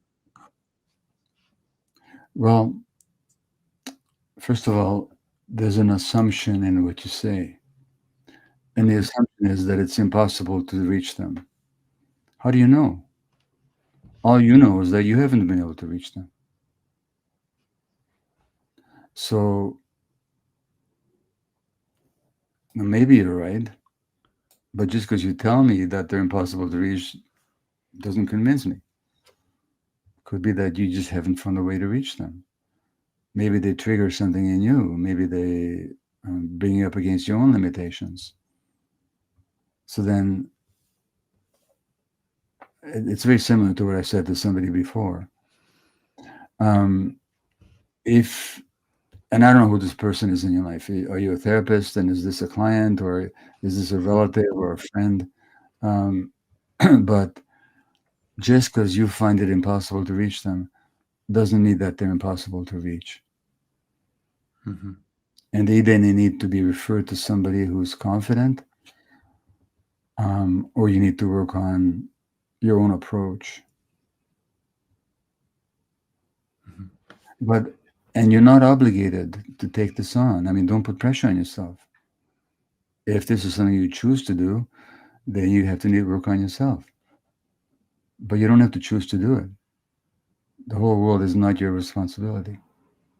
And there's some people you can help and some people you can't help. But I don't accept a statement about somebody that they're impossible to reach. Mm-hmm. Question from Kira Knudsen on more on parenting. Gabor, at what age do you think it's most beneficial to introduce children to trauma-based therapy? And what are the best methods for teaching children to identify emotions using somatic awareness?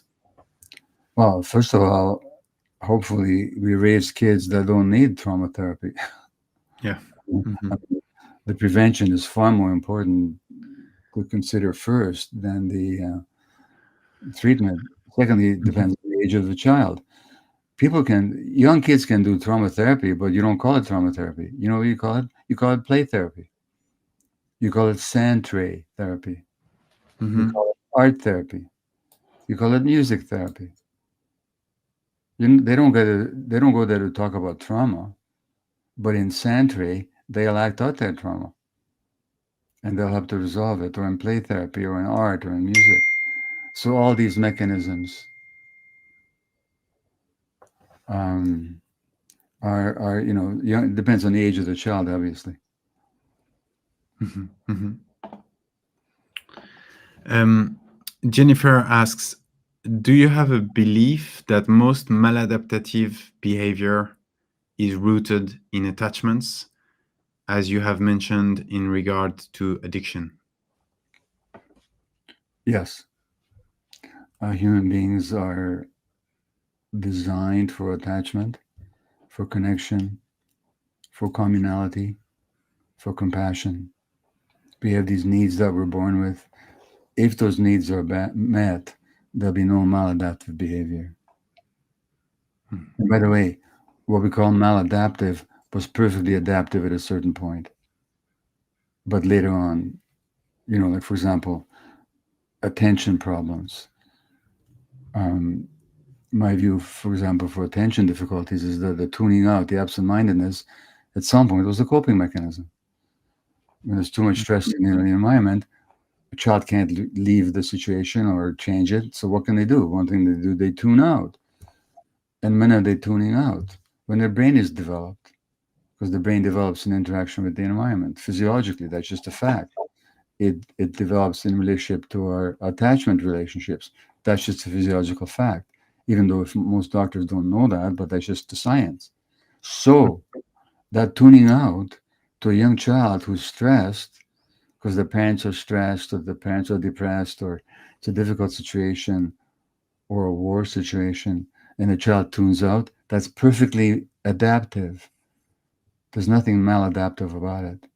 It becomes maladaptive later on. That's the whole problem, is that Mm-hmm. the behaviors or patterns that were adaptive in the first place, later on, they no longer serve us. But in that sense, yes, I think they all originate with significant disruptions. Depending how sensitive the child is, the less sensitive, the less significant the disruption is. to our attachment relationships.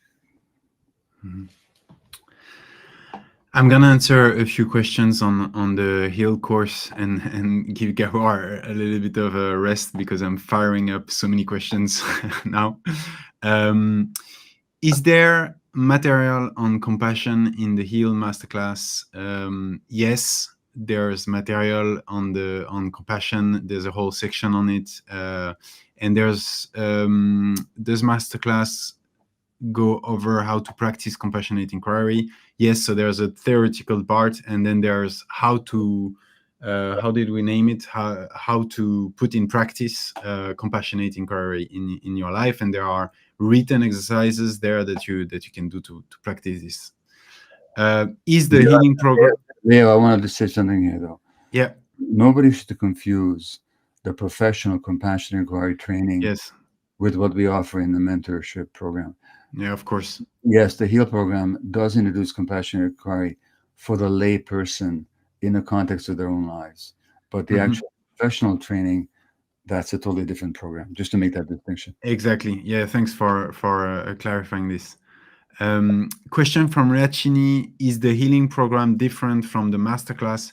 No, Yachini, the healing program, what we called it many names, so I understand it's confusing. The heal program or the healing program, the masterclass is this one and same thing. It's the course of Gabor on healing. Okay, I had a question for you, Gabor, from Shai. It's hard to practice compassion and kindness. I think that's a lot of people will relate to this. It's hard to practice compassion and kindness and operate from an open hearted feeling when you've been mistreated and shown no kindness in return. How do I operate from a place of open heartedness in spaces and relationships that have shown me that they don't have care towards me? Well, why are you trying to do the impossible? Is my question to you. What compassion are you showing to yourself when you try and do the impossible? That's the first point. The second point is, and I understand your dilemma. I mean, that's a place of deep pain that you're coming from. But don't force yourself to do something that you can't do. And actually, when I listen to your question, there's a lot of anger in it. You're really angry. Well, you're not going to be compassionate towards people when you're full of rage towards them. So I would say this: maybe those people are exactly the way you describe them. Maybe they are. I mean, I don't know. Or maybe that's your perception. And maybe there's more to them than what you perceive. I don't know that either. I'm just talking about possibilities. But the first thing is, don't worry about being compassionate towards others. Be compassionate towards yourself. Heal yourself. And then you will know how to show compassion towards others. Once you've been compassionate with yourself, and right now you're not, right now you're forcing yourself to go in the face against your own inclinations. Stop doing that. Get some help. Do the healing. Maybe your perceptions of these other people will change. Maybe you'll see them as flawed individuals who have screwed up in some ways, and maybe you can work it out, maybe you can't. But don't do it from your peasant situation. Don't coerce yourself to do something that your body and your soul does not want you to do right now. Get help for yourself first, then worry about the others. Okay, I suggest we take a few more questions, two or three, and then we'll close the this third day, incredible first third day of the healing days. We're almost 2 hours, so I'm just gonna take two, three more questions. Leta, who is asking, can you heal from childhood sexual abuse if you kept it a secret for 40 years? Is the question whether you can heal from it? Yes. Can you heal from childhood sexual abuse if you kept it a secret for 40 years? Yes, you can. Don't forget what I said about trauma. Trauma is not what happened to you. Trauma is the wound that you carry because of what happened to you. Mhm, And wounds can be healed. So yes, mhm, you can heal. You can heal. Um, what happened to you was terrible, and it had all kinds of impacts on your life. But yes, you can heal, and I've seen it. So the answer is yes, because it's the wound in the present that you're carrying can be healed in the present. You'll never change the past, but the shame you have about it, or the negative view about the world or about yourself that you have about it, whatever you believe, those things can be changed. mhm. Question from Christine: what are the best ways that I can help my girlfriend heal her childhood trauma? It's not your job. Give it up. It's not your project. Mhm, Nobody set you up to be her mother or to her therapist. Be her friend. mhm, mhm, Enjoy her. Listen to her. If she wants your advice, give her advice, which is get some help. mhm, But it's not your job to heal them. And if you think it is, you're the one who needs the healing.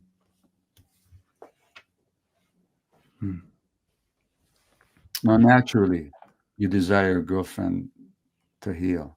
Of course you do. mhm, It's not your job. mhm. Um, Interesting question from Stephanie, I thought, because she's asking, can your trauma become your biggest strength? And I think it's interesting because, well, for example, like you, Gabor, well, you often say that one of your triggers is to feel unseen, to feel not understood, Yeah. and maybe that's why one of your superpowers, I would say, is that you understand people like no one else. You really see people. So can your trauma become really your biggest strength?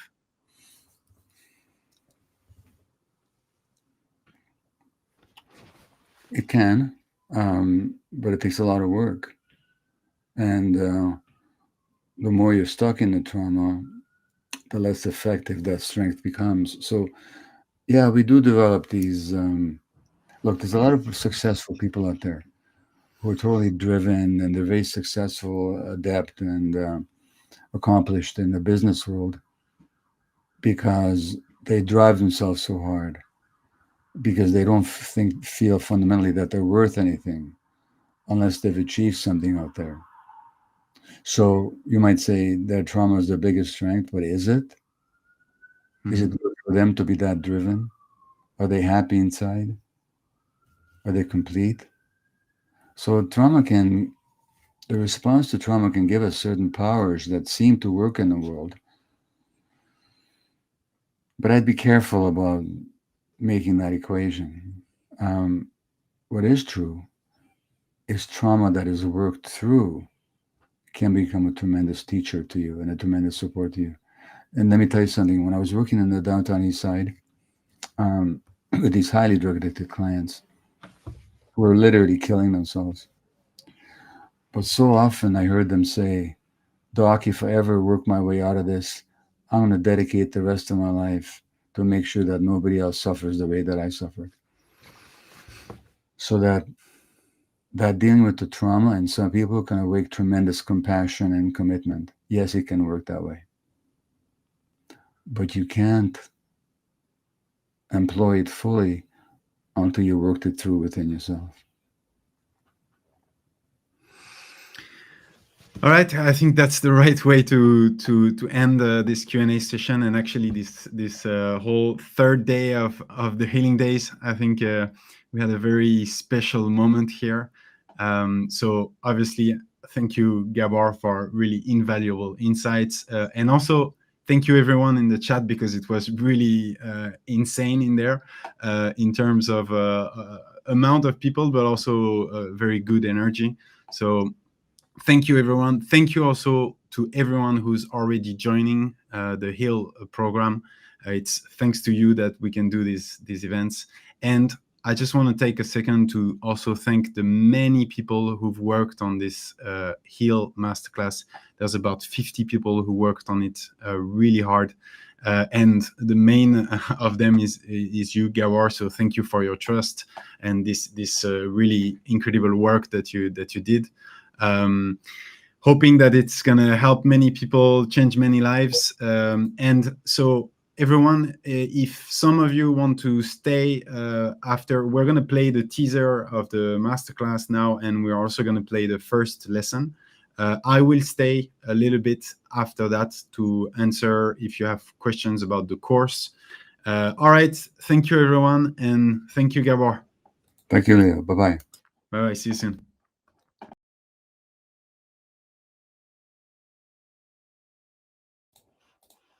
All right, everyone. Sorry, we are having a little bit of a technical issue because this is our backup tool because the first tool had a bug.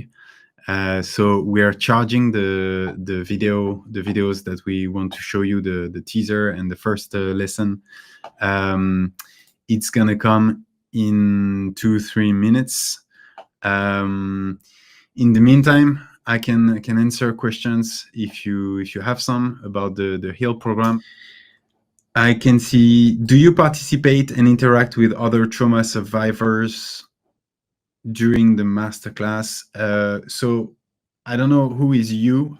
I don't. I'm behind the camera, but Gabor does.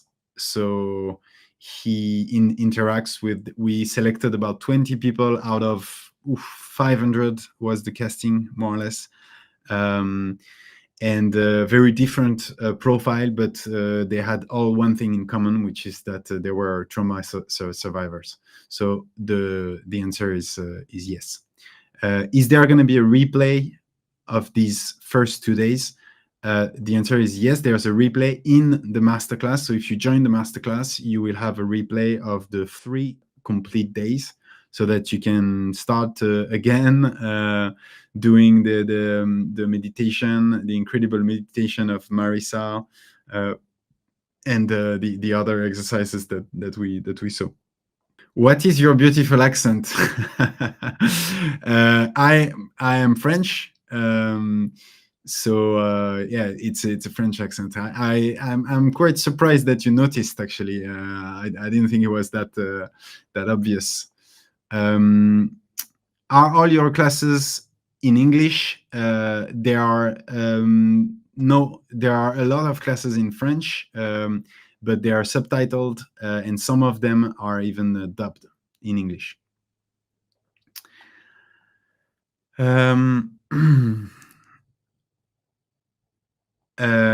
So I'm just seeing that the video is charging. It's taking a little bit of time, unfortunately, but it's gonna come. I mean, I hope. Merci beaucoup. Do you want me to show a little bit more the platform, maybe, if you don't have any other questions? So when there's installments, you have 3 installments, and it's for 3 months. So you'll pay the 3 months in a row, right? Is Friday a day off? Yes, you can take a day off. I think now we've done more or less 6 hours of more than 6 hours of healing days. Bonsoir.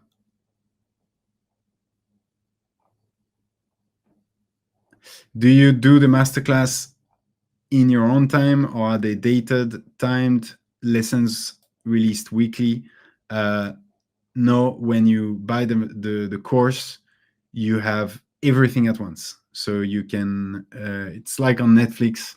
You can have the whole course. After the first year is renewal 1,200. So yes, you have the package that we gave is Mentor Show Plus. So it's a package that is at 1,200. Now you have a discount, 60% discount, and now you have it for the first year at 399. Then obviously you can cancel, and you can cancel the renewal if you don't want it for the second year. In my masterclass, Heal.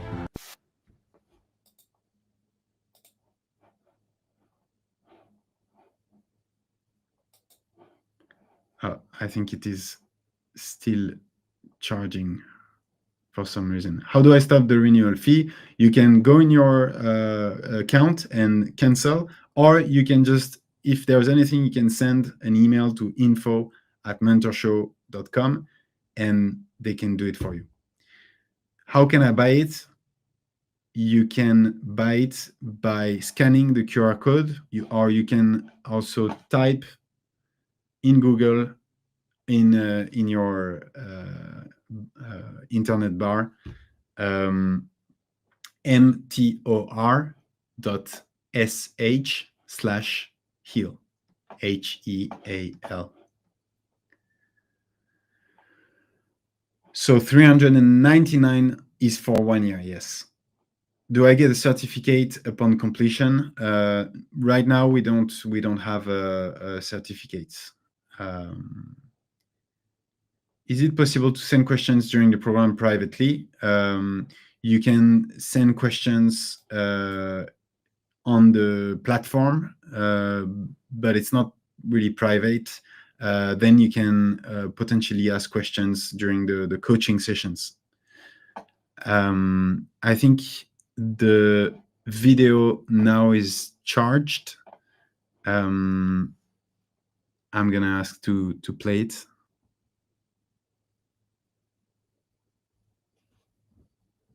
In my masterclass, Heal, I built for the first time a practical step-by-step guide towards healing.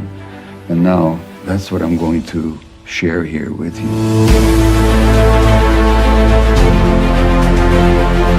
As a physician and a therapist, I worked with people whose lives have been shaped by trauma, some obvious, others more hidden. I've seen how unresolved pain silently infuses every aspect of life, from relationships to mental health to even physical health.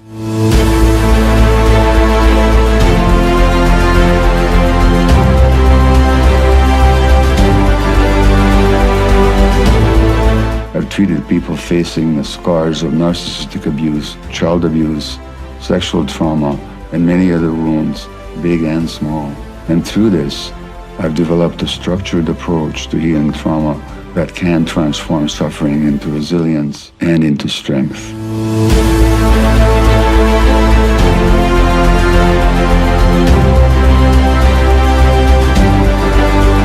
After 40 years of practice, I've poured everything I've learned into this masterclass so as to transform your life. It includes over 5 hours of exclusive content, dozens of exercises and regular practices, meditations I personally guide, scientific information, and daily tools. Understanding trauma is not just about the past, it's primarily about reclaiming your present. I'm here to tell you that yes, you can heal. I'm Gabor Maté, and I invite you to take the journey with me.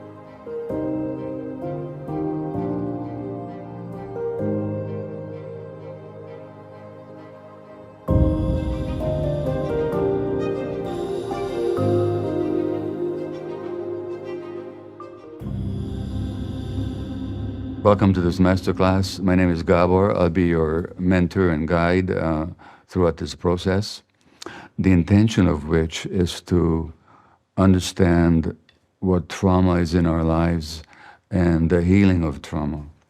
Both the words trauma and healing have specific meanings, which I'll be explaining a little bit later. But let me say something first about words and the use of words. There's that English proverb that says that sticks and stones may break my bones, but words will never hurt me. It's not true. Words can hurt. And many of us, all of us, have been hurt by words that we've heard that were spoken to us in ways that didn't respect who we were, didn't see who we were, that made us believe things about ourselves that were not true and even harmful. So words are very important. It's not accidental that one of the books of the New Testament says that in the beginning was the Word. And in Buddhist teaching, right speech is one of the steps on the Eightfold Noble Path. Speaking the truth, not speaking harmfully or harshly, not speaking untruths. Words are very important. This bracelet that I'm wearing was given to me in a beautiful place here in British Columbia called Haida, which are some islands inhabited since time immemorial by indigenous people. And I went there to give a trauma workshop not long ago, and they gave me this bracelet as a gift. And the meaning of this carved picture is, these words matter. So my intention here is that the words that I utter will make a difference to you and your life and to your present and your future. As to who am I to be doing this and how did I come to do this, that has to do with my own personal history, and it also has to do with what I've learned as a physician and as a healer and as a teacher and a writer, and most fundamentally, just as a human being. I'd like to read you a poem by one of the great Sufi poets. His name is Hafiz, and it's about words. And it's also about how we know what we know. Because here in the Western world, we tend to think of knowledge as being up in the head and intellectual. And here's what Hafiz says about words. He says, someone should start laughing. That's the name of the poem. I have 1,000 brilliant lies for the question, how are you? I have 1,000 brilliant lies for the question, what is God? If you think that truth can be known from words, if you think that the sun and the ocean can pass through that tiny opening called the mouth, oh, someone should start laughing. Someone should start laughing wildly now. In other words, there's much more to truth and reality than the words of the intellect can possibly understand and convey. And so what I know, at least what I believe I know, is not just from intellectual education. In fact, that's probably the least of it. It's important, but it comes from life experience. And how we know what we know comes to us through different portals. One of them is the intellect, and that's important and not to be discounted. But we also know with the heart, and we also know with the gut. And these ways of knowing are all connected. So if you ask me, how do I know what I know? Well, as best I can tell, it's a combination of those three forms of knowledge. And I hope those portals are open in you or can be opened in you. In fact, I know they can be. When I was a year old, a doctor came to see me. I was very ill. It was a wartime Hungary. I was separated from my mother. I was having severe cough, and I was with people that were almost strangers to me. And I will not tell you the whole story, but the doctor said that she had never seen, this is a pediatrician, that she had never seen such fear, such terror in the eyes of an individual as she had witnessed in my eyes. So I began life with a lot of fear, a lot of terror, and the shadows of that, I have to confess, own, are still with me sometimes. I've had to come to terms with those shadows. I've had to come to terms with the imprints of those experiences as they affected my life. So much of the learning has just been living and being curious about what are those shadows about and how do they affect us, not just me, but human beings in general. So learning has been one of living. Then there's my intellectual education, both as an undergraduate studying history and literature, and then as a physician in the medical education and my medical practice. And it was in my medical practice, working with chronically ill people, children, elderly people, dying people, highly addicted people over a certain period of years, that I learned that what they had taught me in medical school was not nearly sufficient to explain why people suffer, why they get ill, why they get challenged by mental health conditions or physical illness. So I've had to move beyond what they taught me, use what they taught me, but move beyond it. And I've learned that there's much more to health and illness and recovery than simply what they taught me from a very narrow scientific point of view. And what is interesting is that when I say from a scientific point of view, they only taught me a very narrow segment of the science, because there's a lot of science now that shows that the Western propensity to separate mind from the body, to separate individuals from the environment, to separate the individual from the unity that life and this whole universe represents, is unscientific. So science has shown how unscientific the narrowness of the Western medical approach actually is. And nobody had taught me that. So first I had to kind of intuit it on my own, and then I discovered there's all this beautiful scientific research validating a broader, more holistic point of view. So it is that broader, more holistic point of view, or I wish to say more, holistic point of view, that I'll be wanting to convey to you during this masterclass, and to alert you to the possibilities of healing and recovery within yourself. And let me conclude by saying a couple of words about the meaning of healing. The word healing in my own native or my mother tongue of Hungarian literally means wholeness. It means wholeness. In English, the word healing also comes from an ancient Anglo-Saxon word for wholeness. So healing literally means health, literally means wholeness. And where the trauma comes in, and I'll be speaking about that in one of the lessons, is that it fragments that wholeness. So we become disconnected from ourselves. And when you look at the word recovery, that's another interesting word. Speaking of words, what does it mean to recover something? It means to find it. And what is it that we find when we recover? We find that connection that we lost in the first place. So recovery means really finding ourselves, which is the intention of this masterclass. And wholeness, healing, that's the other intention, and they mean the same thing. So again, welcome, and let's begin the journey.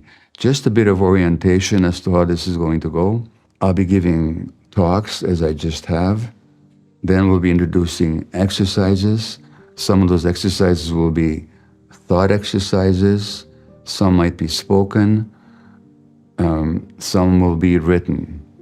And we'll give you the guidance and the directions in every case. So the masterclass will consist of teaching, and then exercises that you're meant to do for yourself as we go on. Thank you.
All right, there you go. This was the first lesson of the course from Gabor. It's one in 46 modules, so you can see it's quite incredible, because in just this first lesson that is quite short, it was about 10 minutes. It gives a lot of things to sink in, and there are some lessons that are 20 minutes, 30 minutes, and as he said, in this lesson, there's writing exercise that you do in your healing diary, but there are also somatic exercises. There are exclusive meditations that Gabor gives, meditations that he does himself for himself, and some breathing exercises as well that he uses. So yeah, there's a lot in there. I saw a few questions on, does the recording of Healing Days on Mentor Show Plus include the Q&A sessions? I saw this question a few times. So the answer is yes. If you get the Mentor Show Plus, you will get the replays from the Healing Days, including the Q&A sessions. So you will have everything. And you will be able to access whenever you want, on your mobile, on your computer, download it, and so on. A few other questions. Actually, I'm going to share this for you on the price. There was a little bit of confusion. Usually the course of Gabor is $600. And you get the Heal Method, 18 lessons, but there's like 45 modules, 7 hours, 22 practical exercises, guided meditations, writing exercise. And normally you have the choice to get Mentor Show Plus with everything that I already mentioned. But specifically for the Healing Days, for these few days, you get for $399 the Mentor Show Plus. So $399 is the plus, right? You get everything in there. You get everything we have. So you get the Heal Method, you get the weekly live sessions, you get exclusive webinars, you get all the future healing masterclasses, Bessel, and so on, and all the replays of the Healing Days, right? There were a few questions on are there transcripts available for the class? Good question, actually. I didn't talk about that. There's, in each class and in Gabor's class, there's a workbook. So it's like a PDF file that you can download, and in there you have all the masterclass in a book format. It's like a book that you can take anywhere. What did I have? Are the sessions group sessions? Yes, this is group sessions so that you can learn from others. These are specialized coaches, right? There's trauma specialized coaches, specialized trauma psychotherapists that are used to this kind of format. And actually, some of them were recommended by Gabor himself. I had a question about the guarantee. In 6 months, if I don't like it and I want a refund, can I get it back? The answer is yes. So the guarantee, again, if you complete the program and you do all the exercises and you send them to, you can contact info@mentorshow, you can ask for a refund, you can just send the exercises that you've made, and if you completed the masterclass and you had all the exercises done, then we refund you. It doesn't matter if it's in 2 months or in 6 months or whatever. Is there spots left in the 500 spots? Yes, actually there are spots left. I think the team told me that there were about 120 spots left, so it's going quickly, but there are still some spots left. How do we get access to all the courses when joining? So same here, you can scan this QR code that you see, or you can type this mtor.sh/heal, and you'll be asked to sign up to buy the course, and then you will be able to access immediately the masterclass. Your English is too good, Leo. Thank you. I'm a little bit struggling, but people still notice my accent, so I guess it still has some progress to be done. Do we get access to all courses when joining? The answer is yes. You get all the courses on the platform. You get about 60 masterclasses of each, is about in average 4 or 5 hours. So there's a lot of things. There's actually one of the best sellers is a masterclass from Boris Cyrulnik, which has an incredible story. He's a psychiatrist, and his parents were taken by the Nazis in front of his eyes when he was 4. So he's an incredible person, and he's really democratized the concept of resilience. And so the masterclass is about resilience and using resilience for a process of healing. It's incredible. People love it. So if you join, go take a look, and I hope you like it. How do I sign up? You just have to scan this QR code or click on the links, and you can join. All right, everyone. I think now we've gone more than two hours and a half. Is all material available in English? Yes, of course, it's available in English. All right, thank you for the compliments on my accent. I see that my accent is really making the headlines. Now we're going to show you the first lesson from the Heal Masterclass, just so you can get a feel of what's inside. And in the meantime, I'll go and change my shirt because it got very warm in here because of all this energy in the chat. All right, enjoy the lesson and see you in a minute. In my masterclass, Heal, I built for the first time a practical step-by-step guide towards healing. And now that's what I'm going to share here with you.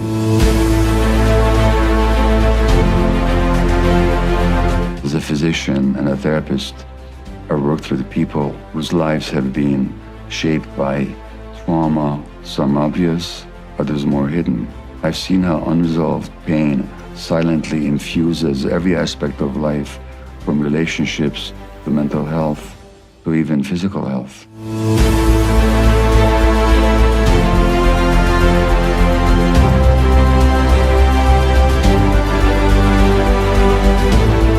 I've treated people facing the scars of narcissistic abuse, child abuse, sexual trauma, and many other wounds, big and small. And through this, I've developed a structured approach to healing trauma that can transform suffering into resilience and into strength.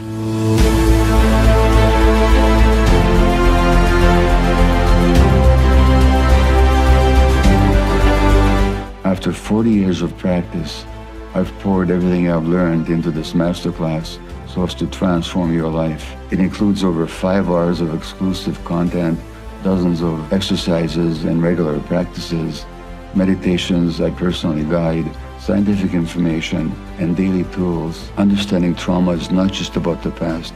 It's primarily about reclaiming your present. I'm here to tell you that yes, you can heal. I'm Gabor Maté, and I invite you to take the journey with me.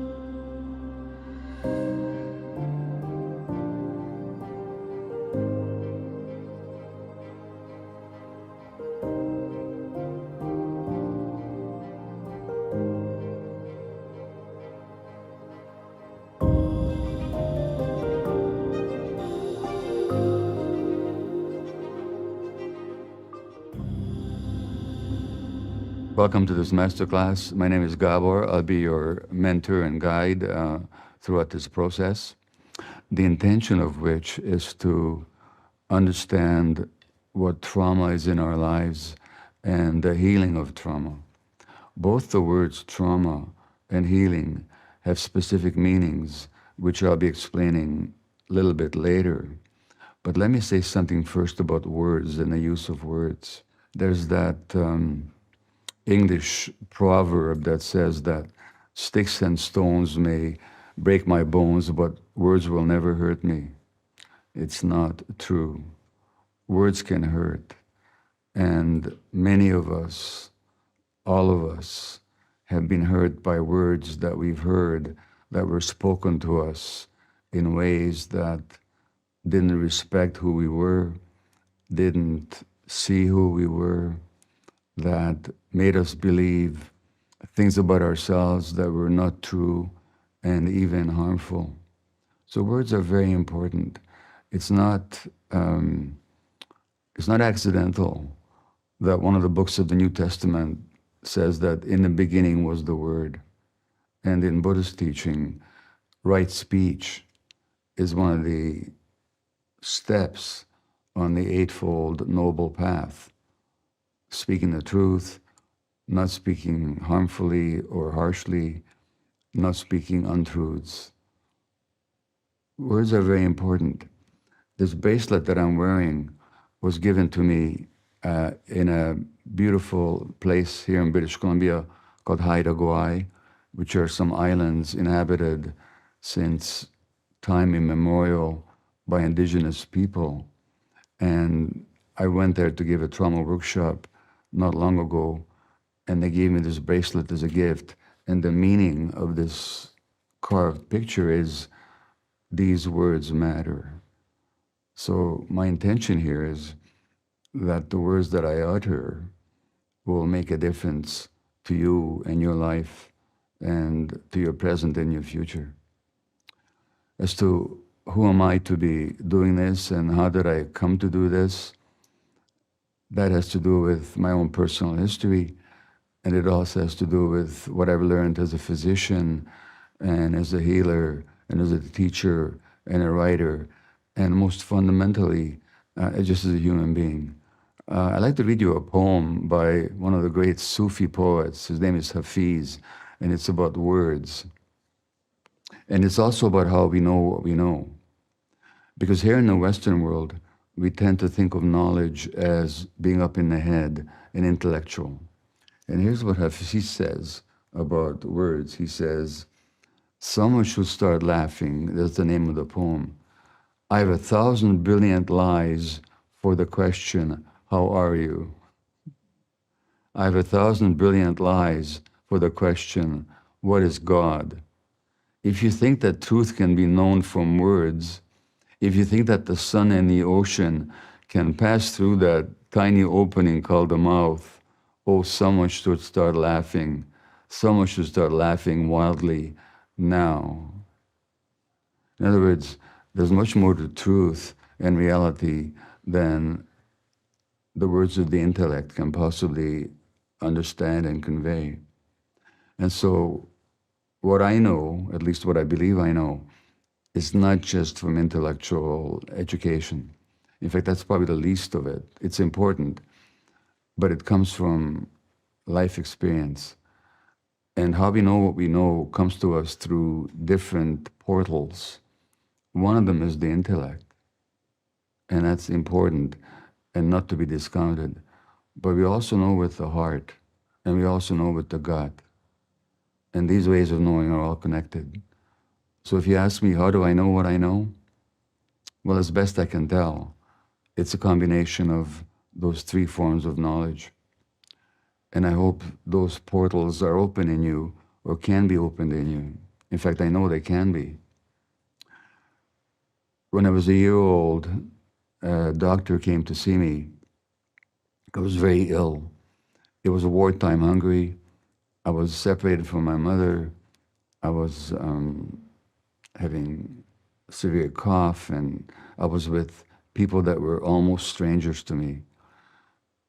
And I will not tell you the whole story, but the doctor said that she had never seen, this is a pediatrician, that she had never seen such fear, such terror in the eyes of an individual as she had witnessed in my eyes. So I began life with a lot of fear, a lot of terror, and the shadows of that, I have to confess, own, are still with me sometimes. I've had to come to terms with those shadows. I've had to come to terms with the imprints of those experiences as they affected my life. So much of the learning has just been living and being curious about what are those shadows about and how do they affect us, not just me, but human beings in general. So learning has been one of living. Then there's my intellectual education, both as an undergraduate studying history and literature, and then as a physician in the medical education and my medical practice. And it was in my medical practice, working with chronically ill people, children, elderly people, dying people, highly addicted people over a certain period of years, that I learned that what they had taught me in medical school was not nearly sufficient to explain why people suffer, why they get ill, why they get challenged by mental health conditions or physical illness. So I've had to move beyond what they taught me, use what they taught me, but move beyond it. And I've learned that there's much more to health and illness and recovery than simply what they taught me from a very narrow scientific point of view. And what is interesting is that when I say from a scientific point of view, they only taught me a very narrow segment of the science, because there's a lot of science now that shows that the Western propensity to separate mind from the body, to separate individuals from the environment, to separate the individual from the unity that life and this whole universe represents, is unscientific. So science has shown how unscientific the narrowness of the Western medical approach actually is. And nobody had taught me that. So first I had to kind of intuit it on my own, and then I discovered there's all this beautiful scientific research validating a broader, more holistic point of view. So it is that broader, more holistic point of view, or I wish to say more, holistic point of view that I'll be wanting to convey to you during this masterclass, and to alert you to the possibilities of healing and recovery within yourself. And let me conclude by saying a couple of words about the meaning of healing. The word healing in my own native or my mother tongue of Hungarian literally means wholeness. It means wholeness. In English, the word healing also comes from an ancient Anglo-Saxon word for wholeness. So healing literally means health, literally means wholeness. And where the trauma comes in, and I'll be speaking about that in one of the lessons, is that it fragments that wholeness. So we become disconnected from ourselves. And when you look at the word recovery, that's another interesting word. Speaking of words, what does it mean to recover something? It means to find it. And what is it that we find when we recover? We find that connection that we lost in the first place. So recovery means really finding ourselves, which is the intention of this masterclass. And wholeness, healing, that's the other intention, and they mean the same thing. So again, welcome, and let's begin the journey. Just a bit of orientation as to how this is going to go. I'll be giving talks as I just have. Then we'll be introducing exercises. Some of those exercises will be thought exercises. Some might be spoken. Some will be written. And we'll give you the guidance and the directions in every case. So the masterclass will consist of teaching and then exercises that you're meant to do for yourself as we go on. Thank you.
All right. So as a finish, I wanted to share a little bit of a story for you for at the end of this incredible healing days. And the ones that are here are really the bravest of the bravest. So I want to share something with you. Is that I was on trip in Rome last month, and I stood at the Forum, which is a perfectly conserved city that's about 2,000 year old. And I couldn't believe, these things have perfectly survived 2,000 years right there. They're incredibly well preserved. And so I looked it up and I discovered something incredible that I wanted to share with you. Is that the stone that these monuments are made from is made from a rare mineral that actually heals itself when it's battered from the rain and the wind. So there's something like of calcium deposits known as lime casts, lime clasts. And when there's cracks in the stone and they're exposed to the water and the wind, well, these lime clasts react chemically and they seal the crack over time. And that's why these monuments stay in time. And so why I'm telling you that is that this is really what we try to do in this masterclass, right? We try to do something intentionally that brings you the tools so that whatever comes to you, whatever difficulty comes to you, you can use these obstacles and these difficulties to actually heal yourself. And so that you can have this property of this stone and actually heal yourself with good things, but also with bad things, right? And we want to give you all the tools right there in your pocket so that the hardship also can actually make you stronger. So I think the conclusion of all this and these 3 days is that healing, we've seen it with all the speakers. They all said that healing starts from a choice, and a choice of faith that I can get better, that there is hope, that it will take time, it will take effort, right? It's not going to come like this. It's going to take time, it's going to take effort. But with the right guidance, you're going to have the guidance of Gabor, you're going to have the guidance of other speakers on Mentor Show. You're going to have the guidance of the specialized coaches and specialized psychotherapists that you will be in private sessions with. Well, with all that, with the right guidance, you can take that choice and actually you can make it and you can heal. All right, so that's the message I want to end with you today.